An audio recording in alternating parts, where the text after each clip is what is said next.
ఇలా పెట్టాను. ఈ వైర్ మొత్తం తీసేసి ఉన్నాను, ఒకసారి ఉండదు చూడు.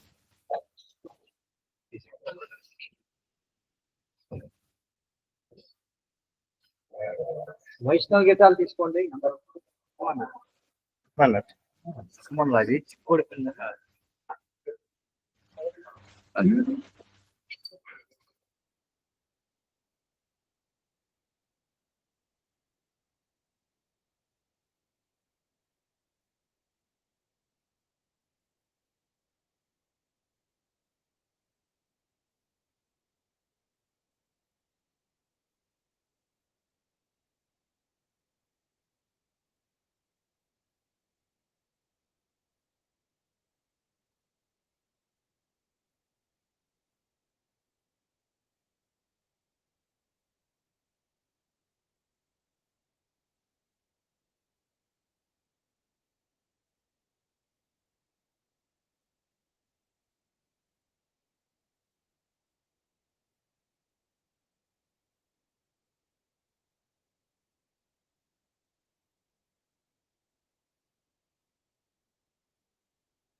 హరే కృష్ణ కృష్ణ కృష్ణ హరే హరే, హరే రామ రామ రామ హరే. శ్రీల సచ్చిదానంద భక్తి వినోద ఠాకూర్ కీ జై.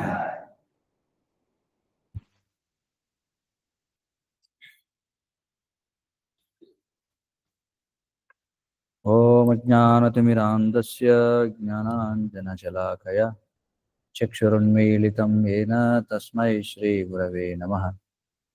నమ ఓం విష్ణుపాదాయ కృష్ణప్రేష్ఠాయ భూతలే శ్రీమతే భక్తి వికాస స్వామిన్నితి నామిని. నమ ఓం విష్ణుపాదాయ కృష్ణప్రేష్ఠాయ భూతలే శ్రీమతే భక్తి వేదాంత స్వామిన్నితి నామిని. నమస్తే సారస్వతే దేవే గౌరవాణి ప్రచారిణి నిర్విశేష శూన్యవాది పాశ్చాత్య దేశతారిణి. జయ శ్రీ కృష్ణ చైతన్య ప్రభు నిత్యానంద శ్రీ అద్వైత గదాధర శ్రీవాసాది గౌరభక్త బృంద. హరే కృష్ణ కృష్ణ కృష్ణ కృష్ణ హరే హరే, హరే హరే రామ హరే రామ రామ రామ హరే. ఈరోజు శ్రీల సచ్చిదానంద భక్తి వినోద ఠాకూర్ల వారి యొక్క ఆవిర్భావ దినోత్సవం. ఇది శ్రావణ మాసం త్రయోదశి ఈరోజు. మరి మనం మొట్టమొదట భక్తి వినోద ఠాకూర్ల వారు రచించినటువంటి కొన్ని గీతాలను ముందు మనం పాడుకుందాం. వైష్ణవ గీతాల నుండి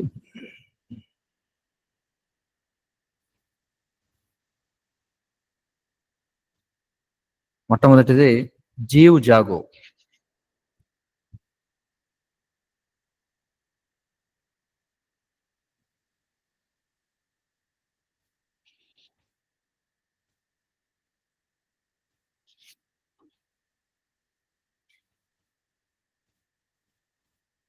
నలభై రెండవ పుట 42వ పుట పెద్ద వైష్ణవ గీతాలు.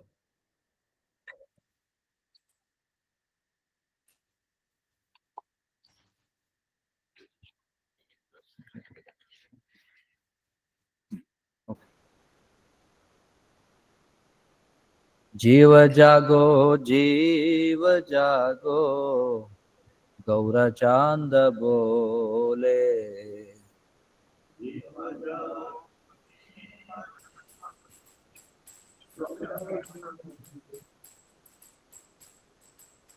जीव जागो गौर चांद बोले.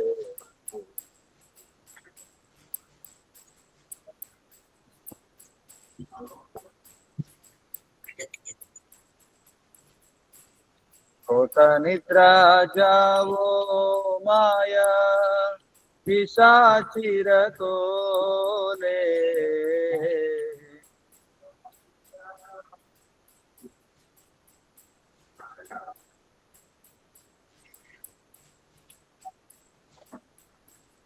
होत निद्रा जावो माया पिशाचिर खोले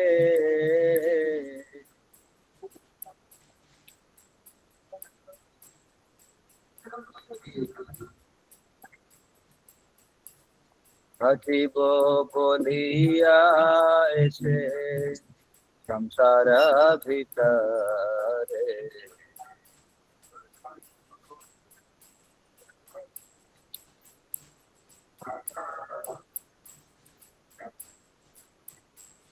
भजिबो बोलिया ऐसे संसार भीतरे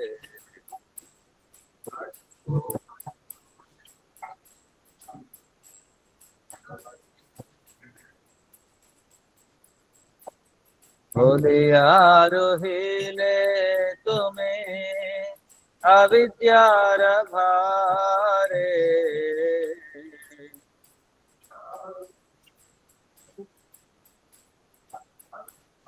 তুমি बोलिया रोहिले अविद्यारे तुम्हें अविद्यार भारे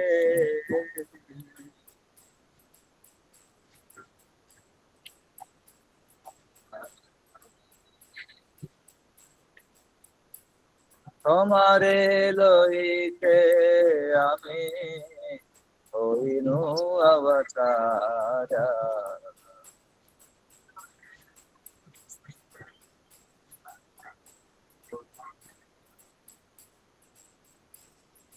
তোমারে লইতে আমি হইনু অবতারা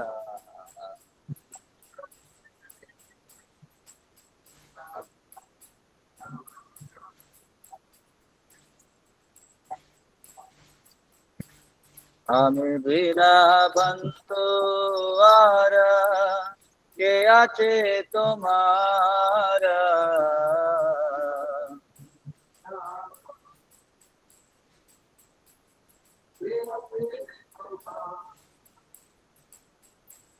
আমি বিনা বন্ধু আর কে আছে তোমার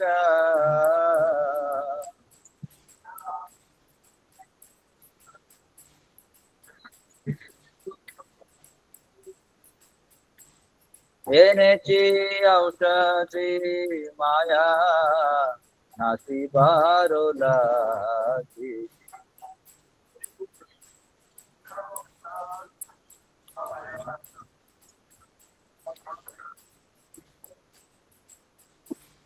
এনেছি ঔষধি মায়া নাসিবার লাগি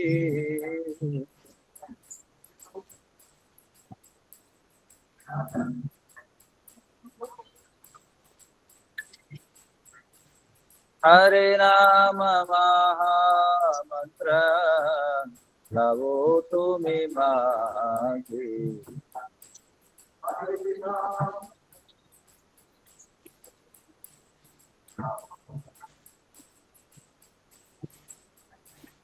हरे नाम महामंत्र लवो तुम्हें मागे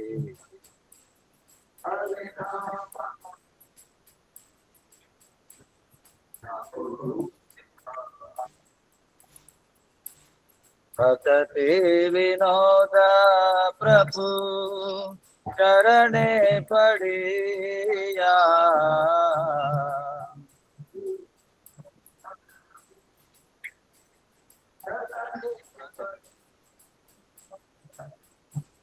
भक्ति विनोद प्रभु चरणे पड़िया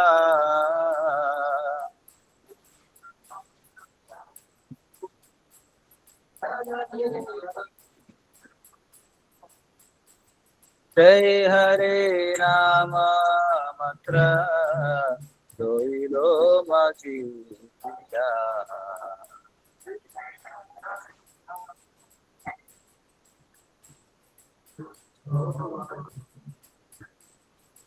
हरि नाम मंत्र रोइलो मसीहा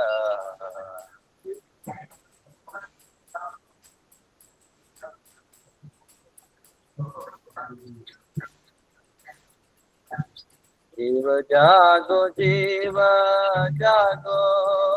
गौर चांद बोले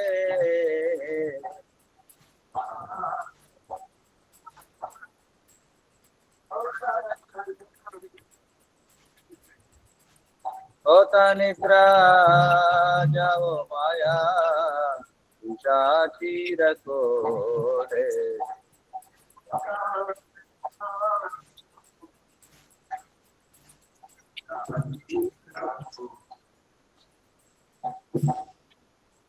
శ్రీల భక్తి వినోద ఠాకూర్ల వారి యొక్క ఒక ఔన్నత్యం ఏమిటంటే మనకి ఏ విధంగా అయితే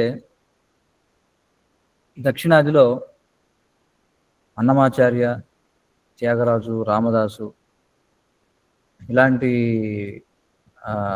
భక్తులందరూ కూడా చాలా సంక్లిష్టమైనటువంటి వైదిక తత్వాన్ని జానపద గేయాల రూపంలో మనకు అందించారు. అంటే చాలా సరళంగా చివరికి ఒక పొలంలో పని చేసుకునేటువంటి వ్యక్తి కావచ్చు, లేకపోతే ఎవరైనా సరే అత్యంత సాధారణమైనటువంటి వ్యక్తి కూడా అత్యున్నతమైనటువంటి తత్వాన్ని అర్థం చేసుకునేలా, వాళ్ళు పాడుకునేలా చాలా సరళమైనటువంటి విధానాలు ఇచ్చారు. అలాగే మన సాంప్రదాయంలో అంటే గౌడీయ బ్రహ్మ మధ్వ గౌడీయ వైష్ణవ సాంప్రదాయంలో భక్తి వినోద ఠాకూర్ల వారు కూడా అలాగే అత్యంత సంక్లిష్టమైనటువంటి తత్వాన్ని చాలా సరళమైనటువంటి భాషలో ఇచ్చారండి. ఉదాహరణకి మనం ఈ గీతం మనం చూస్తే చూడండి, అనువాదం చూస్తే శ్రీ చైతన్య మహాప్రభు చెప్తున్నారు, ఏమంటున్నారు? నిద్రిస్తున్న జీవులారా మేల్కోండి, నిద్రిస్తున్న జీవులారా మేల్కోండి, మీరు మాయా పిశాచివుడిలో చాలా కాలం నిద్రించారు అంటూ పిలుస్తున్నారు. వాస్తవానికి భక్తి వినోద ఠాకూర్ల వారు ఆయన ప్రచారం నిమిత్తం ఒక గ్రామానికి వెళ్ళినప్పుడు ఆయన ఉదయాన్నే ఈ గీతాన్ని పడతారండి. ఆ గ్రామంలో ఉన్న వాళ్ళందరూ కూడా చాలా ఆకర్షితులై ఎవరో ఇలా పాడుతున్నారని చెప్పి అందరూ ఆకర్షితులు అవుతారు. అందరూ కూడా ఆయన దగ్గరికి వస్తారన్నమాట, ఎవరు ఈ వ్యక్తిని.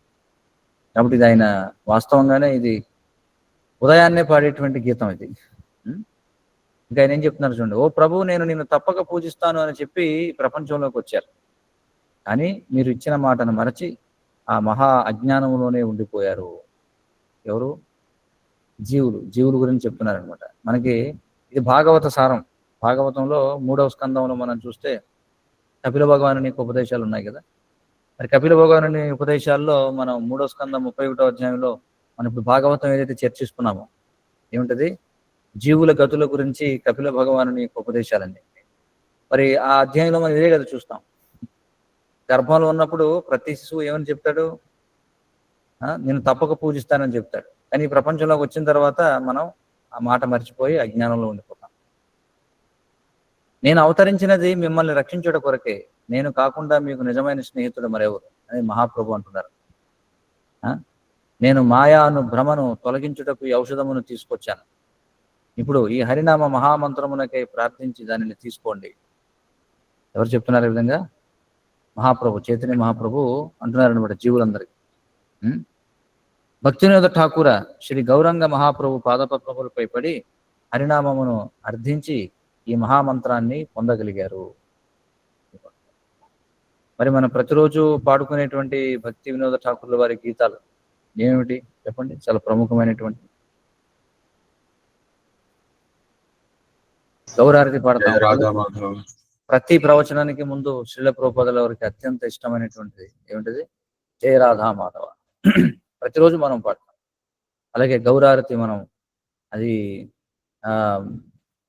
భక్తి వినోద ఠాకూర్ల వారికి ఆ దర్శనం కలుగుతుంది అనమాట. ఏదైతే గౌరారతిలో మనం ప్రతిరోజు చర్చిస్తామో, జయ జయ గౌరా చాందేర్ ఆరతికో శోభ, జాహ్నవి తటవనే జగమన లోభ, ఇదంతా వాస్తవానికి ఆయన ఆ గీతం రాయడమే కాదు, ఆయన దర్శిస్తారనమాట. దాన్ని భక్తి వినోద ఠాకూర్ల వారు దాన్ని చూడగలుగుతారు, ఆ యొక్క దృశ్యాన్ని. అవుతుంది కదా, అంత విశిష్టత ఉందన్నమాట. అందుకే ఆయనని శ్రీల సచ్చిదానంద భక్తి వినోద ఠాకూర్ల వారు అని.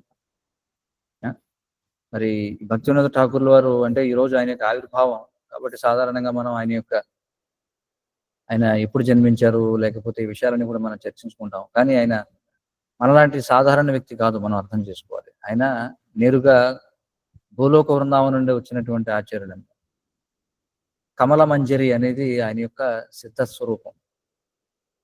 కమల మంజరి అంటే, మంజరులు అంటే ఎవరంటే శ్రీకృష్ణుని యొక్క అష్టసఖులు ఎవరైతే ఉంటారో ఆ సఖులకు సేవ చేసేటువంటి వారు ఉంటారంట. ఈ అష్టసఖులందరూ కూడా యవనంలో ఉన్నటువంటి యువతులైతే, వీరికి సేవ చేసేటువంటి మంజరులు అనేవాళ్ళు ఎలాంటి వాళ్ళు అంటే, ఒక చిన్న వయసులో ఉన్నటువంటి ఆడపిల్లలు లాంటి వాళ్ళు. వాళ్ళు ఏం చేస్తుంటారంటే, మనం చూడండి సాధారణంగా కుటుంబాల్లో చూస్తుంటాం. అంటే యవనవతులైనటువంటి స్త్రీలు వారి వెంట కొంతమంది చిన్నపిల్లలు కూడా తిరుగుతూ ఉంటారు. అంటే సుమారుగా ఒక 8 ఏళ్ల వయసు, లేకపోతే 7, 8 ఏళ్ల వయసు, 9 ఏళ్ల వయసులో మనం చూస్తుంటాం కదా. మనకి ఏమంటారు దాన్ని, లంగా ఓణి వేసుకుని చిన్న చిన్న పిల్లలు ఎలా తిరుగుతుంటారో ఆ వయసు ఉన్న వారిని మంజరులు అని చెప్పి అంటారు. ఈ మంజరులు ఏం చేస్తారంటే, ఈ ఎవరైతే ఈ సఖులు ఎవరైతే ఉన్నారో వాళ్ళకి కావాల్సినటువంటి సేవలన్నీ చేస్తుంటారు. అలాగే రూపగోస్వామి ఎవరైతే ఉన్నారో మన సాంప్రదాయంలో ఆయన పేరు రూపమంజరి అని చెప్పి అంటాం. కాబట్టి ఈ రూపమంజరికి సేవ చేసేటువంటి ఒక మంజరి ఎవరంటే కమల మంజరి అన్నమాట. అది భక్తివినోద ఠాకూర్ వారి యొక్క సిద్ధస్వరూపం. కాబట్టి వాస్తవానికి భక్తివినోద ఠాకూర్ వారి గీతాలు మనం పాడుకుంటూ ఉంటే మన రోజంతా పాడినా తరిగిపోవాలి. ఆయన అన్ని గీతాలు రాశారన్నమాట. మనం చూడొచ్చు, అన్నమాచార్య లాంటి వాళ్ళు కొన్ని వేల కీర్తనలు రాశారు. త్యాగరాజు 800 కీర్తనలు దాకా రాశారు. అలా భక్తివినోద ఠాకూర్ వారు కూడా అనేకమైనటువంటి కీర్తనలు రాయడం జరిగింది. బెంగాల్లో చాలా మంది, అంటే ముఖ్యంగా ఇద్దరు ఆచార్యుల యొక్క గీతాలు మనకి గౌడీయ వైష్ణవ సాంప్రదాయంలో ప్రముఖంగా మనం పాడుకుంటూ ఉంటాం. నరోత్తమదాస్ ఠాకూర్ వారు రాసినటువంటి, అలాగే భక్తివినోద ఠాకూర్ వారు రాసినటువంటి. ఇప్పటికీ కూడా బంగ్లాదేశ్లో, ముఖ్యంగా బంగ్లాదేశ్లో ఎవరైతే వైష్ణవులు ఉంటారో వాళ్ళందరూ, అంటే ఇక్కడ మనకి ఎలాగైతే అన్నమాచార్య పాటలు అవి ఇవి ఎక్కువ తెలుస్తూ ఉంటాయో, ఈ రోజుల్లో ఎవరికి తెలియడం లేదు, అది వేరే విషయం. అలా ఒకప్పుడు ఎలా ఉండేదంటే, పరమ పూజ్య భక్తి వికాస్ స్వామి వారు చెప్తారు, ఆయన బంగ్లాదేశ్లో ప్రచారం చేయడానికి వెళ్ళినప్పుడు గ్రామాల్లో ఉన్నటువంటి ఏ వ్యక్తిని కదిపినా సరే నరోత్తమదాస్ ఠాకూర్ వారి పాటలు, భక్తివినోద ఠాకూర్ వారి పాటలు తెలుసు అన్నమాట వాళ్ళు.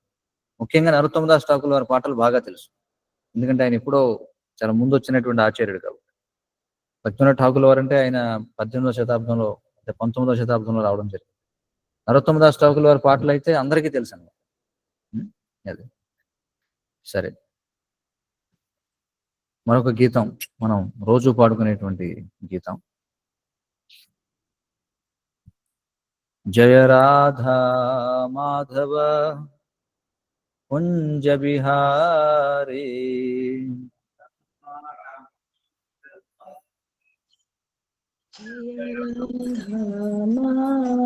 జయ రాధా మాధవ కుంజ బిహారీ,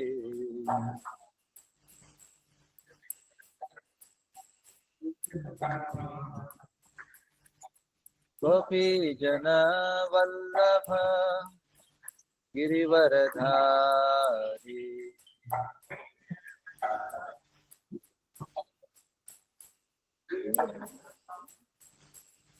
గోపీ జన వల్లభ గిరివరధారి,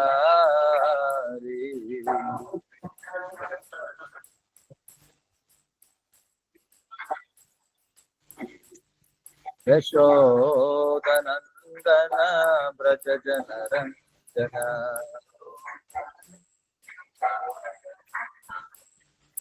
యశోదనందన బ్రజ జనరంజన,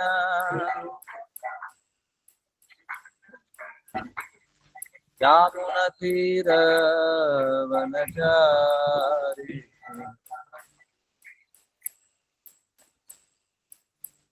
యామున తీర వనచారి,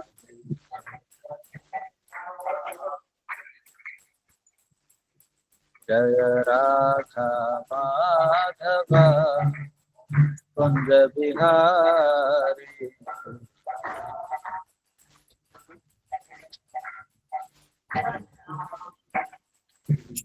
జయ రాధా మాధవ कुंज बिहारी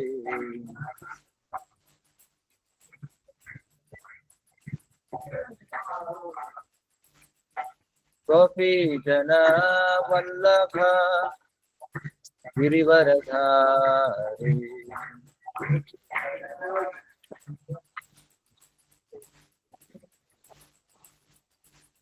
गोपी जन वल्लभ गिरिवरधारी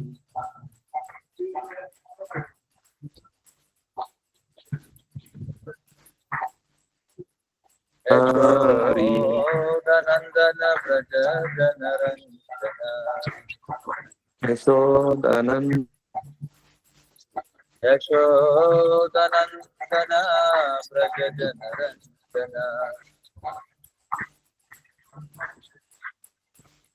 यामुना तीर वनचारी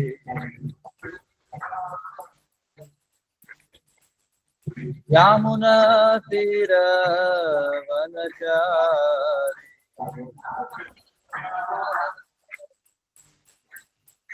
जय जय राधा माधव कुंज बिहारी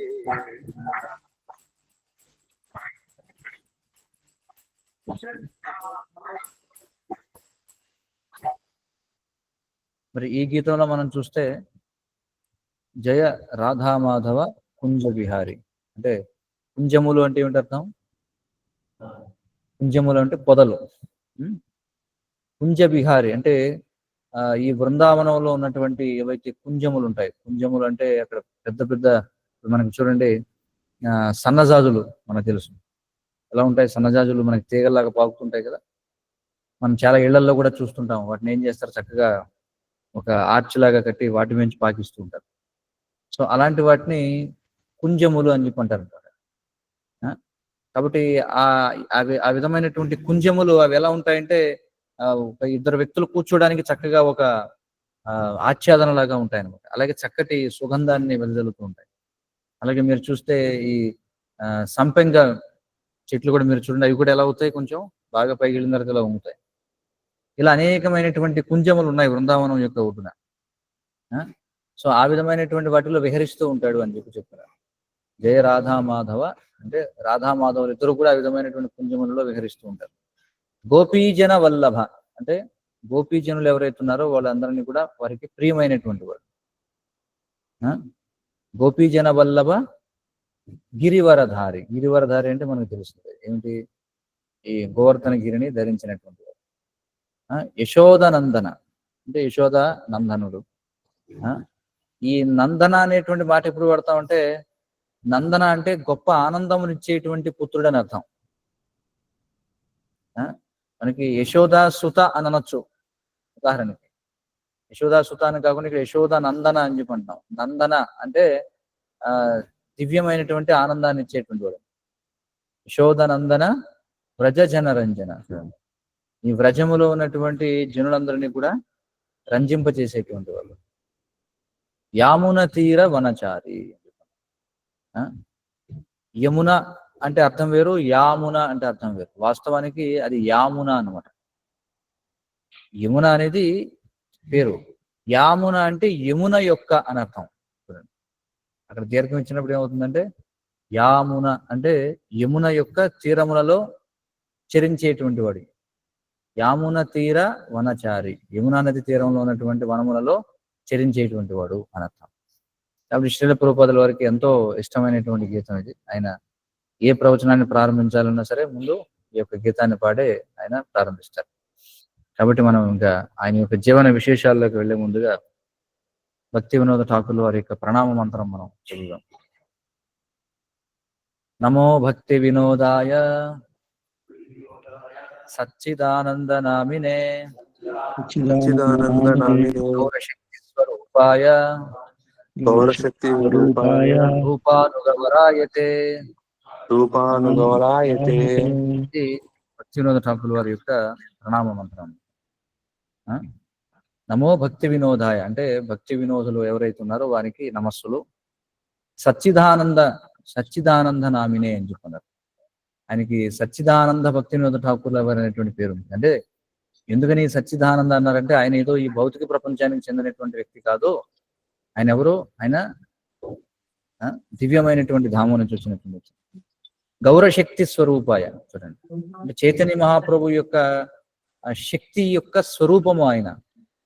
రూపానుగవర అయితే, రూపానుగ అంటే ఎవరు? రూప అంటే రూపగోస్వామి. రూపగోస్వామి యొక్క అనుచరులు వారు. ఇక్కడ చూడండి, శ్రీ చైతన్య మహాప్రభు యొక్క దివ్యశక్తి స్వరూపులైన సచ్చిదానంద భక్తి వినోదునకు నా గౌరవపూర్వక ప్రణామములు. ఆయన శ్రీల రూప గోస్వామి ఆదిగా గల గోస్వాములకు ఖచ్చితమైన అనుచరుడు అని చెప్పుకుంటున్నారు. అదవుతుంది కదా. రూపానుగా వరాయితే, రూపానుగులు ఎవరైతే ఉన్నారో అంటే రూప గోస్వామిని అనుసరించేటువంటి వారు ఎవరైతే ఉన్నారో వారికి ఖచ్చితమైనటువంటి అనుచరుడు అని. సరే, ఆయన యొక్క జీవన విశేషాలు ఏమిటో మనం తెలుసుకుందాం. శ్రీల భక్తి వినోద ఠాకూర్లు ఈ భూమిపై ఆయన సెప్టెంబర్ 2వ తేదీ 1838వ సంవత్సరం అర్థమైంది కదా. ఆ సంవత్సరం ఆయన ఆవిర్భవించడం జరిగిందన్నమాట. సెప్టెంబర్ 2వ తేదీ 1838వ సంవత్సరం. ఎక్కడ అంటే బెంగాల్లోని నదియా జిల్లాలో ఉన్నటువంటి బీర్నగర్ అనేటువంటి ప్రదేశం. ఆయన బాల్యంలో ఆయనకు ఉన్నటువంటి పేరు ఏమిటంటే కేదారనాథ్ దత్త అని చెప్పారు. కేదారనాథ్ అంటే ఎవరు? కేదారనాథ్ ఎవరు? శివుడు. అంటే శివుని యొక్క వరప్రసాదము అని అర్థం. కేదారనాథ్ దత్త అని చెప్పండి. దత్త అంటే ఇచ్చినటువంటి వాడు అని అర్థం, ఇవ్వబడినటువంటి వాడు అని. అంటే ఆయన జన్మించినటువంటి కుటుంబం ఏదైతే ఉందో అది అప్పుడున్నటువంటి బెంగాల్లో చాలా గొప్ప వంశం అన్నమాట. ఇంకా శ్రీల ప్రభుపాదుల వారు చెప్తారు ఏ విధంగా ఈ వారి యొక్క వంశం ఏదైతే ఉందో అది చిత్రగుప్తుడి నుంచి వస్తున్నటువంటిది అని చెప్పి అర్థమవుతుంది కదా. యమధర్మరాజు యొక్క సేవకుడు ఎవరైతే ఉన్నాడో, ఎవరు? చిత్రగుప్తుడు ఎవరైతే ఉన్నాడో ఆ చిత్రగుప్తుడి నుంచి వచ్చినటువంటి వంశానికి చెందిన వారుగా భక్తివినోద ఠాకూర్ల వారు తమను తాము గుర్తించుకుంటారు అన్నమాట. దానికి ఆయన ఒక గ్రంథంలో, ఆయన రచించినటువంటి గ్రంథంలో దాని గురించి వివరిస్తారు ఆ విధంగా. మరి చాలా ఏమంటారు ఉన్నతమైనటువంటి వంశం అది. అయితే ఆయన యవనంలో ఉండగానే ఆయన యొక్క తండ్రి చనిపోవడం జరుగుతుంది. బాల్యం నుండి ఆయన అందరి ఆచార్యుల్లాగానే బాల్యం నుండి ఆయన చాలా విశేషమైనటువంటి తెలివితేటలను ప్రదర్శించేవారు. అలాగే ఈ ధార్మిక చింతన కలిగి ఉండేవారు. అర్థమవుతుంది. అంటే మనకి ఆచార్యులందరూ కూడా వాళ్ళు ఈ భూమిపై వారు వచ్చినటువంటి విధానం, వారి యొక్క బాల్యం చూస్తే మనకు అనిపించవచ్చు వాళ్ళు కూడా మనలాగే ఉన్నారు చిన్నప్పుడు, మనం కూడా ఎలాగైతే ఒక సాధారణమైనటువంటి వ్యక్తి ఉన్నట్టుగా అని. మరి ఎందుకు ఈ విధంగా చేస్తారు అంటే అందరినీ కూడా ఆకర్షించడం కోసం అనమాట. చూడండి ఏ విధంగా అయితే శ్రీకృష్ణ భగవానుడు వచ్చినప్పుడు అంటే మనం ఈ ప్రపంచంతో వ్యవహరించేటప్పుడు, ఉదాహరణకి ఇప్పుడు మనం అమెరికా వెళ్ళామంటే అక్కడ ఇంగ్లీష్లో మాట్లాడాలి. మనకు వచ్చినా రాకపోయినా అక్కడ వాళ్ళతో మనం రిలేట్ అవ్వాలంటే వాళ్ళకు వచ్చిన భాషలోనే మాట్లాడాలి.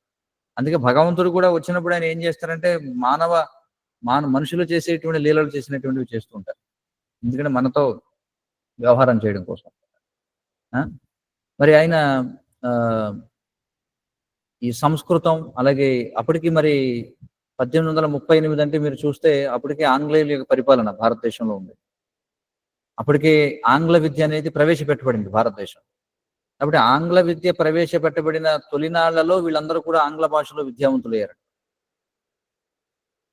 మరి భక్తివినోద ఠాకూర్ వారు ఆయన సంస్కృతం, అప్పటికి అందరికీ కూడా సంస్కృతం తెలుసు. అంటే సంస్కృతం ప్రతి ఒక్కరు కూడా చదివేవారు అన్నమాట. విద్య అభ్యసించాలంటే పాఠశాలకు వెళ్ళాలంటే వాడికి సంస్కృతం ఏమంటారు దాన్ని కంపల్సరీ లాంగ్వేజ్. ఈ రోజుల్లో మనం చూస్తాం కదా, మనకి లాంగ్వేజ్ని ఎన్నుకోమని చెప్తారు. మీకు ఫస్ట్ లాంగ్వేజ్, సెకండ్ లాంగ్వేజ్ అని చెప్పుకుంటారు కదా. సో అప్పట్లో అందరికీ సంస్కృతం అనేది మొదటి భాష అన్నమాట, నేర్చుకోవాల్సింది. దానితో పాటుగా ఆంగ్లం ఇవన్నీ కూడా నేర్చుకునేవారు. కాబట్టి ఆయన 1838వ సంవత్సరంలో పుట్టడం జరిగింది, మనం అర్థం చేసుకోవాలి. తర్వాత అక్కడి నుంచి ఆయన ఈ కోల్కతా వెళ్ళడం జరిగింది ఉన్నతమైనటువంటి విద్యాభ్యాసం చేయడం కోసం. మరి అక్కడికి వెళ్ళిన తర్వాత మరి అప్పటికే బ్రిటిష్ వారి యొక్క విద్యా విధానం అని చెప్పుకున్నాం కదా, ఆ విద్యా విధానంలో ఆయన ఇంగ్లీష్లో మంచి ప్రావీణ్యాన్ని సంపాదించారు. అలాగే చరిత్రలోను, అలాగే తత్వంలోను, అలాగే ఈ పాశ్చాత్య భావజాలంలో కూడా ఆయన గొప్ప నిష్ణాతుడయ్యారనమాట. అంటే పాశ్చాత్య రచయితలు ఎవరైతే ఉన్నారో వాల్టైర్, హ్యూమ్, లేకపోతే షేక్స్పియర్ ఇలాంటి వాళ్ళు ఎవరైతే ఉన్నారో పాశ్చాత్య దేశాల్లో వాళ్ళ యొక్క రచనలు కూడా ఆయనకి బాగా తెలుసు అనమాట. అంటే ఈ ఆంగ్లేయులు ఎలా ఆలోచిస్తారనేటువంటిది ఆయనకి బాగా తెలుసు. అందులో బాగా నిష్ణాతుడు అనమాట. అలాగే ఆయన ఇతర మతాలను కూడా చాలా లోతుగా అధ్యయనం చేశారు. క్రైస్తవ మతాన్ని అధ్యయనం చేశారు. ఆ, క్రైస్తవ మతం గురించి భక్తినాథ్ ఠాకూర్ వారు అంటారు, ఏమంటారంటే ఆ ఒకే ఒక్క లీల, అంటే లీలగా చెప్పబడేది ఏదైతే ఉందో, భక్తినాథ్ ఠాకూర్ వారి మాటల్లో చెప్పాలంటే ఆయన ఏమంటారంటే వారి యొక్క మొత్తం తత్వాన్ని ఆయన 4-5 లైన్లలో చెప్పేస్తారంట. ఏమంటారంటే భగవంతుడు సృష్టించాడు, సృష్టించిన తర్వాత ఎవరిని సృష్టించాడు? ఒక స్త్రీ పురుషుల్ని ఇద్దరిని కూడా, ఆదాము అవ్వ అనేటువంటి వాళ్ళని, యాడమ్ అండ్ ఈవ్ అనేటువంటి వాళ్ళని సృష్టించాడు.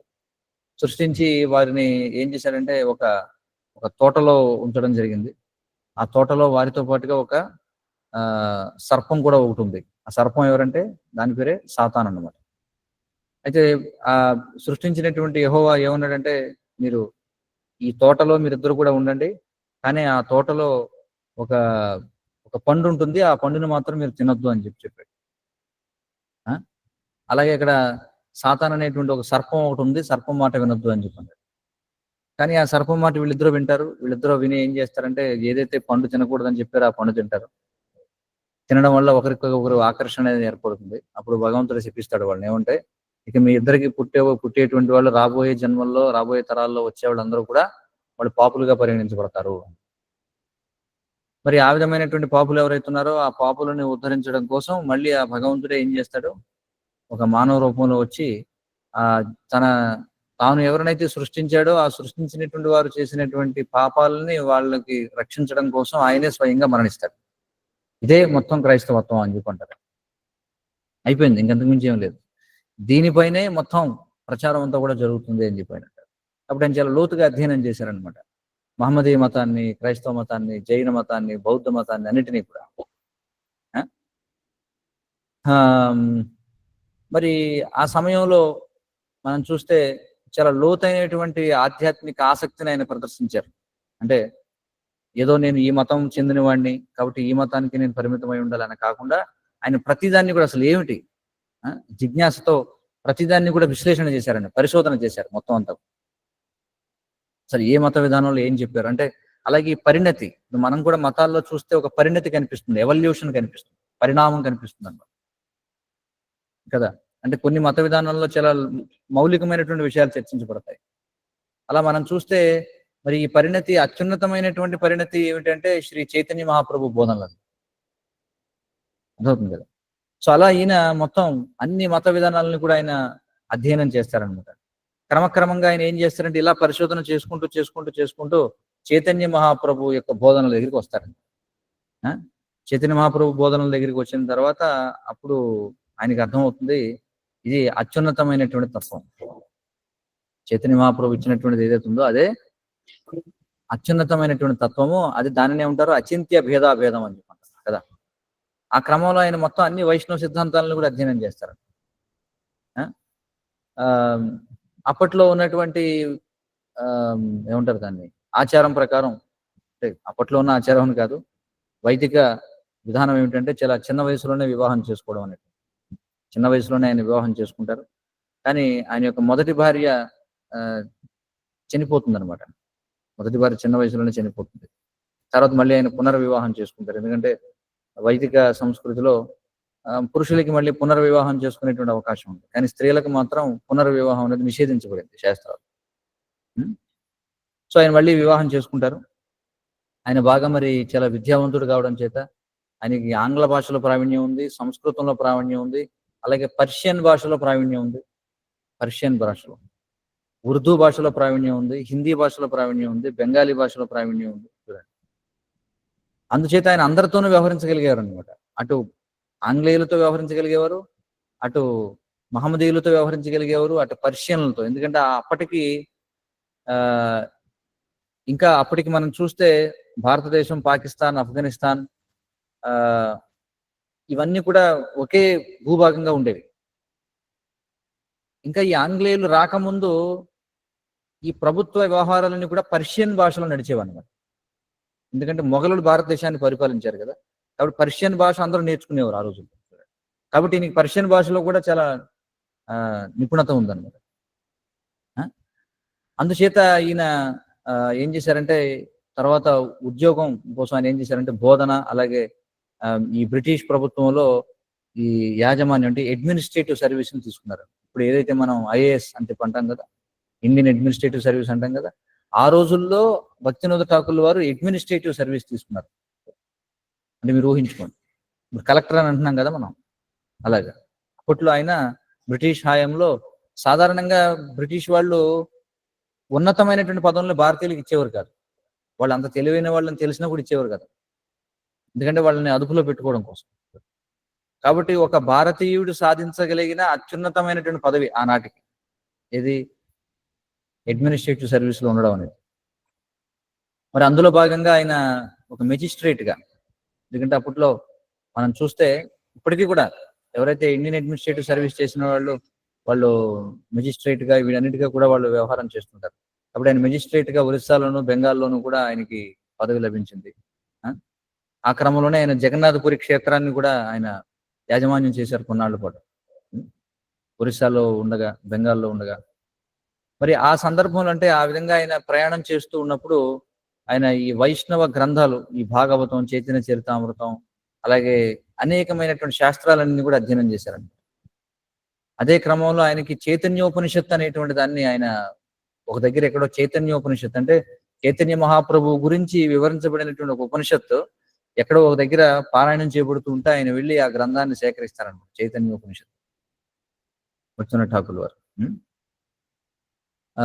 ఆ విధంగా ఆయన 1866 నుండి వివిధ జిల్లాల్లో ఆయన డిప్యూటీ మెజిస్ట్రేట్ గా, అంటే మెజిస్ట్రేట్ కింద బ్రిటిష్ వాడు ఉంటాడు, డిప్యూటీ మెజిస్ట్రేట్ కింద భారతీయులు ఉంటారు. మరి ఆయన ముక్కుసూటిగా వ్యవహరించేటువంటి తీరు, నిజాయితీతో పనిచేసేటువంటి తీరు, అలాగే లంచగొనితనాన్ని అసలు ఏమాత్రం ఆయన ఇప్పుడు కూడా బలపరిచేవారు కదా, దాన్ని అంగీకరించేవారు కాదు. ఇవన్నీ కూడా బ్రిటిష్ వారి దృష్టిని కూడా చాలా ఆకర్షించాయి. మరి జగన్నాథపురిలో ఆయన సేవ చేస్తూ ఉండగా మరి జగన్నాథుడి పట్ల, చైతన్య మహాప్రభు పట్ల ఆయన చాలా తీవ్రమైనటువంటి ఆకర్షణను పెంపొందించుకున్నారు. లోతైనటువంటి భక్తిని జగన్నాథుడి పట్ల, చైతన్య మహాప్రభు పట్ల. ఎందుకంటే మనకు తెలుసు జగన్నాథపురి క్షేత్రం అనేది గౌడీయ వైష్ణవ అంటే మనకి 4 యుగాల్లో 4 ధామాలు అనేవి చాలా ముఖ్యమైనవిగా చెప్పబడ్డాయి.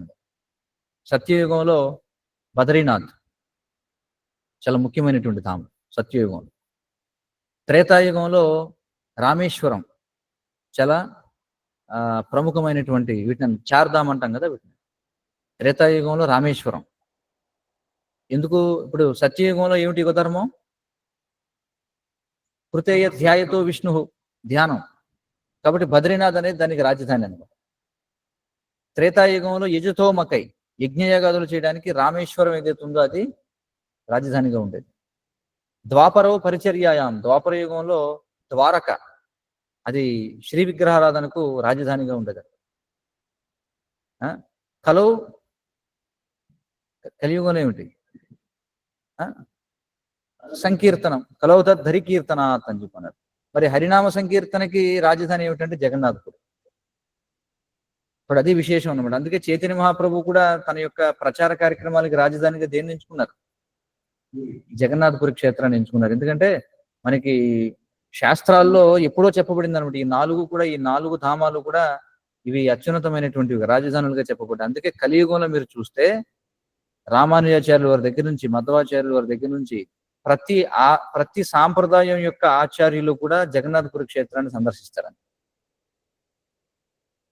చూడండి, ఇవన్నీ ఏదో యాదృచ్ఛికంగా జరిగినవి కాదనమాట. చూడండి, భక్తివినోద ఠాకూర్ వారు అంతకుముందు చైతన్య మహాప్రభు అక్కడికి రావడం, దాన్ని రాజధానిగా చేసుకోవడం, అలాగే భక్తివినోద ఠాకూర్ వారు కూడా అక్కడికి రావడం, శ్రీల ప్రభుపాదుల వారు కూడా చాలా చిన్న వయసులో, అంటే ఆయన అటు ఇటు ప్రయాణం చేస్తున్న వయసులో పూరి క్షేత్రానికి వెళ్ళడం, అలాగే శ్రీల ప్రభుపాదుల వారు చాలా చిన్న వయసులోనే జగన్నాథుని యొక్క రథం తయారు చేసి దాన్ని ఇది చేయడం కదా. మరి భక్తి సిద్ధాంత సరస్వతి ఠాకూర్ వారు కూడా అక్కడ కార్యకలాపాలు చేయడం మనం చూడొచ్చు. జగన్నాథపురి క్షేత్రం అనేది ఎంత ముఖ్యమైనటువంటి. కాబట్టి ఇది సంకీర్తనానికి రాజధాని అన్నమాట. కలియుగంలో నామ సంకీర్తనానికి రాజధాని జగన్నాథపురిగా చెప్పుకోవాలి మనం.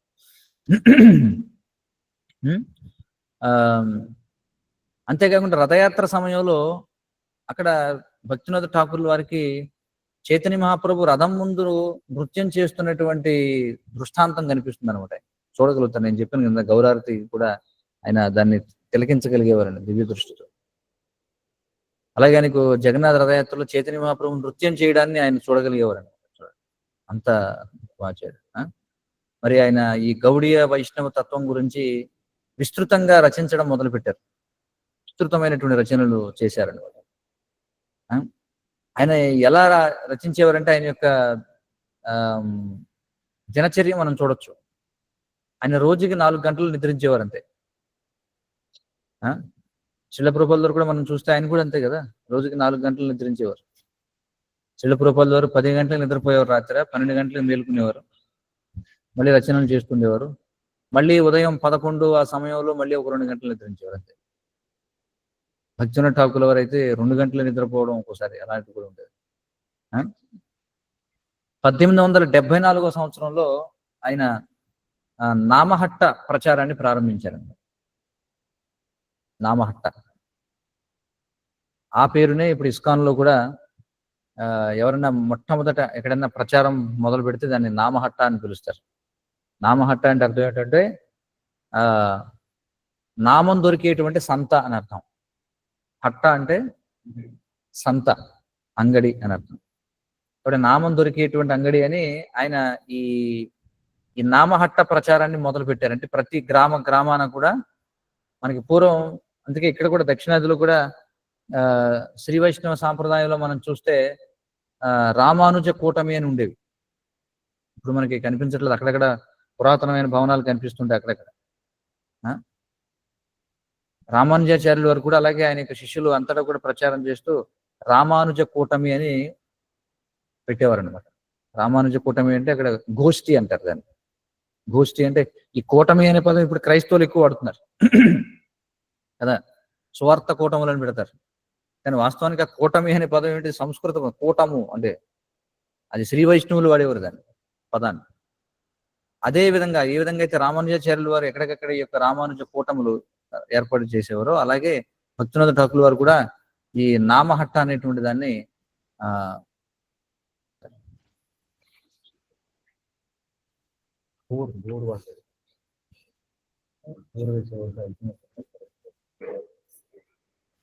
కదా.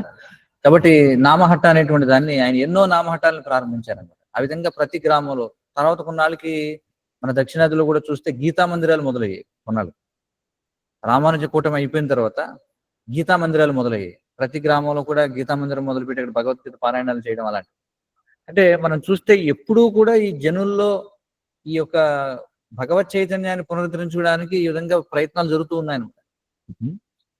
అలా మళ్ళీ భక్తినాథ ఠాకూర్ వారు మళ్ళీ దాన్ని ప్రారంభించారు, నామహట్ట అనేటువంటి దాన్ని. దేనికోసం అంటే చైతన్య మహాప్రభు యొక్క బోధనలను సర్వత్రా ప్రచారం చేయడం కోసం. అలాగే ఆయన ఆ రోజుల్లోనే సజ్జన తోషణి అనేటువంటి ఒక ఆధ్యాత్మిక పత్రికను ఒక దాన్ని ప్రచురించేవారు. ఏంటి ఇవన్నీ కూడా ఇన్ని పనులు చేస్తూనే అటు మెజిస్ట్రేట్ గా ఉంటూనే, మెజిస్ట్రేట్ అంటే రోజుకి ఎన్ని కేసులు తేల్చాలి. భక్తినాథ ఠాకూర్ వారు ఆయన యొక్క ఆధ్యాత్మిక బలం చేత భౌతికమైనటువంటి కార్యాలను కూడా పటాపట్ తేల్చి పడేసేవారు అనమాట. కేసులు ఎలాంటి కేసు అయినా సరే చిటికలో 100 కేసులు క్లియర్ చేసి పడేసేవారు. ఈ రోజుల్లో ఏదన్నా కేసు వేశారంటే కోర్టులో అది ఎన్ని దశాబ్దాల పాటు వెళ్తుందో ఎవరికి తెలియదు అండి. ఆయన టక్ టక్ మని ఇట్టే క్లియర్ చేసి పడేసేవారు కేసులన్నీ కూడా. ఆ విధంగా ప్రభుత్వాధికారిగా ఉంటూ మళ్ళీ గ్రంథరచరణ చేస్తూ మళ్ళీ ఈ యొక్క నామహట్ట ప్రచారం చేస్తూ చూడండి, ఏకకాలంలో ఎన్ని కార్యక్రమాలు. డిప్యూటీ మెజిస్ట్రేట్ గా పనిచేస్తూ ఆయన సాధన ఆయన చేసుకోవాలి, అది కూడా ఉంది. అలాగే పరిశోధన చేయాలి కదా, గ్రంథరచన చేయాలి, నామహట్ట ప్రచారం చేయాలి, అలాగే ఈ యొక్క మాసపత్రికని ఏదైతే సజ్జన తోషణి పత్రికను ముద్రించాలి. ఏమిటి ఇవన్నీ చూడండి, ఎవరు చేయగలరు? సాధారణ వ్యక్తి చేయగలరా? లేదు. అందుకే ఆయన మామూలు వ్యక్తిగత అనమాట, సచ్చిదానంద విగ్రహుడు. అందుకే ఆయన సచ్చిదానంద భక్తినాథ ఠాకూర్ అని చెప్పి అంటాం. ఎవరికి సాధ్యం కాదని. మరి చాలా అసలు ఈ రోజు మనకి మాయాపూర్ అనేటువంటిది ఉంది అంటే అది భక్తి వినోద ఠాకూర్ వారి యొక్క చలవ. మనం ఈనాడు వెళ్ళి చైతన్య మహాప్రభు యొక్క జన్మస్థలాన్ని మనం దర్శించుకోగలుగుతున్నాం, సేవించుకోగలుగుతున్నాం. అసలు మాయాపూర్లో ఈ పరిక్రమ అనేది జరుగుతుంది అంటే అది భక్తి వినోద ఠాకూర్ వారి చలవ. అందుకే భక్తి వినోద ఠాకూర్ వారిని 7th గోస్వామి అంటారు, అంటే 7వ గోస్వామి అంటారు. 6 గోస్వాములు మనకు తెలుసు. ఎవరెవరు వాళ్ళు? శ్రీరూప సనాతన భట్ట రఘునాథ, తర్వాత ఎవరు? శ్రీజీవ గోపాల భట్ట. ఇలా మనకి 6 గోస్వాములు ఉన్నారు. ఈయనని 7వ గోస్వామి అన్నారు. ఎందుకంటే గోస్వాములు వాళ్ళు చేసిన కార్యక్రమాలు ఏమిటి చెప్పండి? 6 గోస్వాములు ఏం కార్యక్రమాలు చేశారు? చైతన్య మహాప్రభు యొక్క ఆజ్ఞ మేరకు వాళ్ళు ఏం చేశారు? శ్రీకృష్ణుని చూడండి, అప్పటికే చైతన్య మహాప్రభు వచ్చే నాటికి శ్రీకృష్ణుని యొక్క ఏవైతే లీలా స్థలాలు ఉన్నాయో అవన్నీ లుప్తం అయిపోయాయి. చూడండి కాలక్రమేణా ఎలా లుప్తం అయిపోతాయి. చైతన్య మహాప్రభు స్వయంగా వెళ్ళి ఆయన రాధాకుండాన్ని ఇవన్నిటిని కూడా వెలికి తీస్తారనమాట. రూప గోస్వామికి ఈ సనాతన గోస్వామికి సేవ ఇస్తారు. మీరు ఏం చేయాలి? మీరు రెండు పనులు చెప్తారు వాళ్ళు. ఒకటి, సకల శాస్త్రాలను, అంటే ముందు వారికి ప్రయాగలోను తర్వాత వారణాసిలోను వాళ్ళకి రూప గోస్వామికి సనాతన గోస్వామికి అసలు సారం ఏమిటనేది చెప్పేస్తారు. చెప్పి మీరు ఏం చేస్తారంటే మీరు అన్ని వైదిక శాస్త్రాలను కూడా, అన్ని పురాణాలు, ఉపనిషత్తులు, వేదాలన్నింటినీ కూడా అధ్యయనం చేసి ఈ భక్తి అనేటువంటి దాన్ని, భక్తియుత ఈ భక్తి యోగము గురించినటువంటి విశేషాలన్నీ కూడా తీయమని చెప్పారు. అందుకే గోస్వాములు అక్కడ వాళ్ళు వృందావనంలో ఉండి వాళ్ళంతా కూడా రచనలు చేశారు, పరిశోధనలు చేశారు. రెండో పని ఏమిటంటే ఈ లుప్తమైపోయినటువంటి శ్రీకృష్ణునికి లీలాస్థలాలను వెలికి తీయడం. 2 కార్యాలు వాళ్ళు చేశారు. అలాగే భక్తి వినోద ఠాకూర్ వారు కూడా అలాగే చేశారు. ఆయన ఏం చేశారు? భక్తి వినోద ఠాకూర్ వారు చైతన్య మహాప్రభు యొక్క లీలాస్థలాలను వెలికి తీశారు. 2, ఈ గౌడీయ వైష్ణవ తత్వాన్ని అవగాహన చేసుకోవడం కోసం కావాల్సినటువంటి గ్రంథాలను కూడా ఆయన రాశారు. అప్పటికే చైతన్య చరితామృతం, చైతన్య భాగవతం ఇవన్నీ ఉన్నాయి. కానీ ఆధునిక యుగంలో అవన్నీ ఇప్పుడు 15వ శతాబ్దం 16వ శతాబ్దం. అంటే మనకి కృష్ణుడు భగవద్గీతలో 4వ అధ్యాయంలో చెప్తాడు కదా, ఏమిటిది? మొదటి శ్లోకం ఏంటి చెప్పండి? ఇమం వివశ్వతే యోగం ప్రోక్తవాన్ అహమవ్యయం వివశ్వాన్ మనవే ప్రాహ మనురిక్ష్వాకవే బ్రవీత్. అంతవరకు బాగానే ఉంది. తర్వాత శ్లోకంలో ఏం చెప్తాడు? ఏవం పరంపరా ప్రాప్తం ఇమం రాజర్షయో విదుహు సకాలేనేహ మహత యోగో నష్ట పరంతప. అంటే కాలక్రమంలో, అంటే భౌతిక ప్రపంచపు లక్షణం అన్నమాట, ఏదైనా సరే నశించిపోతుంది. అలాగే కృష్ణుని యొక్క లీలాస్థలాలు నశించిపోయాయి. అలాగే చైతన్య మహాప్రభు వచ్చిన తర్వాత మళ్ళీ 100-200 సంవత్సరాలకి మళ్ళీ ఏమైంది? చైతన్య మహాప్రభు యొక్క లీలాస్థలాలు కూడా, ఎందుకంటే గంగా నది తన యొక్క ప్రవాహాన్ని మార్చుకోవడం చేత ఒకప్పుడు ద్వీపాలుగా, ఒకప్పుడు లంకలుగా ఉన్నాయని మునిగిపోతుంటాయి, మనం చూస్తుంటాం కదా. మళ్ళీ కొత్త భూములు బయటకు వస్తుంటాయి. ఇలాగ అన్ని కూడా తారుమారైపోయి భక్తి వినోద ఠాకూర్ వారు వచ్చేటప్పటికి గౌడీయ వైష్ణవత్వం అనేది చాలా దిగజారిపోయింది అనమాట. చూడండి, పరిస్థితి చాలా దిగజారిపోయింది. అంటే వైష్ణవులు అంటే ఎలా అయిపోయారంటే వాళ్ళు జారులు అన్నట్టుగా మారిపోయింది అనమాట. జారులు అంటే తెలుసు కదా, అంటే లంపటులు అన్నమాట. చూడండి, లంపటులు అంటే ఏమిటి? అంటే భక్తి పేరుతో కృష్ణుడి పేరు చెప్పి స్త్రీలని లోబరుచుకుని భోగించే వాళ్ళు అని అయిపోయింది పరిస్థితి. బెంగాల్లో వైష్ణవం యొక్క పరిస్థితి అప్పటి. అంటే బూటకపు గురువులు వచ్చి చాలా మంది ఏమనేవారంటే నేను కృష్ణుడు అవతారం అని చెప్పడం. మరి కృష్ణుడు రాసలీలలు చేశాడు కాబట్టి నేను కూడా ఇలాగే స్త్రీలతో నృత్యం చేస్తానని, ఆ విధంగా ఏమంటారంటే డిబాచి అని చెప్పి అంటారు. వివేకానంద స్వామి కూడా అంటాడు అనమాట. ఆ సమయానికి ఏమంటాడంటే ఈ వైష్ణవులు అంటే వీళ్ళు డిబాచీలు అని చెప్పి అంటారు. అంటే ఊరికే వీళ్ళు స్త్రీలతో అక్రమ సంబంధాలు పెట్టుకోవడం కోసం వీళ్ళు కృష్ణుడి పేరు చెప్పుకుంటారని. ఆ విధమైనటువంటి పరిస్థితికి దిగజారిపోయింది ఇది వైష్ణవత్వం అనేటువంటి. ముఖ్యంగా చైతన్య మహాప్రభు సాంప్రదాయం. చైతన్య మహాప్రభు ఆచార్యులు ఉన్నారు, కానీ సాధారణమైనటువంటి స్థితి అలా అయిపోయింది అనమాట. దీనికి తోడు మనకి జాతి గోస్వాములు చూడండి, అంటే కేవలం ఆ వంశంలో పుట్టిన వాళ్ళే ఆచార్యులు అవుతారు, వాళ్ళు మాత్రమే దీక్షలు స్వీకరించాలి, ఇలాంటివన్నీ వచ్చేసాయి అనమాట. కాబట్టి భక్తి వినోద ఠాకూర్ వారు ఆ 16వ శతాబ్దానికి ఈ ఆధునిక ప్రపంచానికి మధ్యలో ఒక వారధి లాంటి వారు అనమాట. ఏ విధంగా అయితే గోస్వాములు ఆ 2 కార్యాలు చేశారో, కృష్ణుని యొక్క లీలాస్థలాలను వెలికి తీయడం, అలాగే గ్రంథరచన చేయడం, అదే కార్యాన్ని భక్తివినోద ఠాకూర్ వారు కూడా చేశారు. ఏం చేశారు? చైతన్య మహాప్రభు లీలా స్థలాలని ఆయన వెలికి తీశారు, అలాగే గ్రంథాలను రచించారు. అందుకే ఆయన ఏమంటారంటే సెవెంత్ గోస్వామి అని చెప్పి అంటారు, అంటే 7వ గోస్వామి అని అంటారు. అర్థమైంది కదా?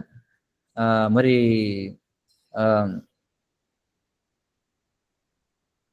మనం చూస్తే ఆయన ఏ విధంగా ఈ యొక్క మాయాపూర్ని వెలుగు తీశారనేటువంటి దాని గురించి, ఆయన మెజిస్ట్రేట్ గా ఉండేవారు కాబట్టి ఆయన అన్ని పురాతనమైనటువంటి గ్రంథాలయాలు, అలాగే సంస్థానాలు, అప్పటికి ఉన్నటువంటి రాజ్యాలు ఏవైతే ఉన్నాయో వెళ్ళి పురాతనమైనటువంటి నక్ష అంటే ఏమిటి? నక్ష అంటే మ్యాప్ అనమాట. దొరుకుతుంది. ఆ పురాతనమైనటువంటి నక్షాలు ఏవైతే ఉన్నాయో ఇవన్నీ కూడా వెలికి తీసి, అలాగే శాస్త్రాలన్నింటినీ కూడా అధ్యయనం చేసి, స్థానికంగా ఏవైతే జానపదాలు అంటారు, అంటే పూర్వం నుంచి చరిత్ర చెప్పుకుంటూ వస్తారు కదా, ఇక్కడ చరిత్ర ఇలా ఉందని చెప్పి నానుళ్ళు అంటారు, అలాంటివన్నిటిని కూడా తీసుకొని, అలాగే ఆయనకి ఒక దివ్యమైనటువంటి స్వప్నం కూడా వస్తుంది అనమాట. అలాగే వారు కూర్చొని చర్చిస్తూ ఉంటే మనకి చూస్తే ఆయన ఈ నవద్వీపంలో సురభి కుంజ్ అని చెప్పి అంటారు, ఆ ప్రాంతంలో ఉండగా ఆయనకు ఒక వెలుగులాగా కనిపిస్తుంది అనమాట. తర్వాత రోజు వెళ్ళి అక్కడ చూస్తారు. మొత్తానికి ఆయనే, అప్పటికి చాలా మంది భిన్నాభిప్రాయాలు ఉండేవి అక్కడ. అంటే వ్యాపారం కోసం ఏం చేసేవారంటే, ఇదే అసలైనటువంటి చైతన్య మహాప్రభు జన్మస్థలం అంటే దానికి రోడ్డుకి అవతల ఇంకొకటి లేదు, ఇదే అసలైన జన్మస్థలం అని. సందు చివరి ఇంకొకటి లేదు, ఇదే అసలైన జన్మస్థలం అని. అర్థం కదా? అంటే దేనికోసం వచ్చినటువంటి యాత్రికులందరినీ ఇక్కడికి రండి, ఇదే ఒరిజినల్, ఈ విధంగా వాగ్వాదాలు జరుగుతుండేవి అనమాట. ఈ రకంగా ఆ నవద్వీపంలో గొడవలు జరుగుతుండేవి ఆ సమయంలో. అలాంటి సమయంలో ఆయన అన్నిటినీ కూడా ఎదుర్కొని ఆయన పరిశోధనలు చేసి అసలైనటువంటి చైతన్య మహాప్రభు జన్మస్థలం ఏమిటనే తెలుసుకున్నారు. అది ఇప్పుడు మనం ఏదైతే యోగపీఠ అని చెప్పి అంటున్నామో మాయాపూర్లో, మాయాపూర్ వెళ్ళిన వాళ్ళకి తెలుసు, ఇస్కాన్ నుంచి ఇంకా ముందుకు వెళితే యోగపీఠం కనిపిస్తుంది. అక్కడ దాన్ని నిర్ధారణ చేశారు. అలాగే ఈ యొక్క నవద్వీప పరిక్రమ అనే దాన్ని ప్రారంభించారు ఆయనే. అంటే కేవలం జన్మస్థలాన్ని వెలికి తీయడమే కాదు, చైతన్య లీలలో ఉన్నటువంటి ఎవరెవరైతే ఉన్నారో, మనకి శ్రీవాసాంగన్ ఎక్కడైతే చైతన్య మహాప్రభు అక్కడ కీర్తన చేసేవారు, అలాగే కోలావేచాశ్రీధర గృహం, అలాగే చాందకాజీ సమాధి, లేకపోతే ఇంకే ఉన్నాయి, అనేకమైనవి ఉన్నాయి, మురారి గుప్తా గృహం అని, మొత్తం ఆ లీలా స్థలాలన్నింటినీ కూడా వెలికి తీశారనమాట. ఎందుకంటే అప్పటికి ఆ ప్రదేశంలో అందరూ కూడా మహమ్మదీయులు అన్నమాట. చూడండి,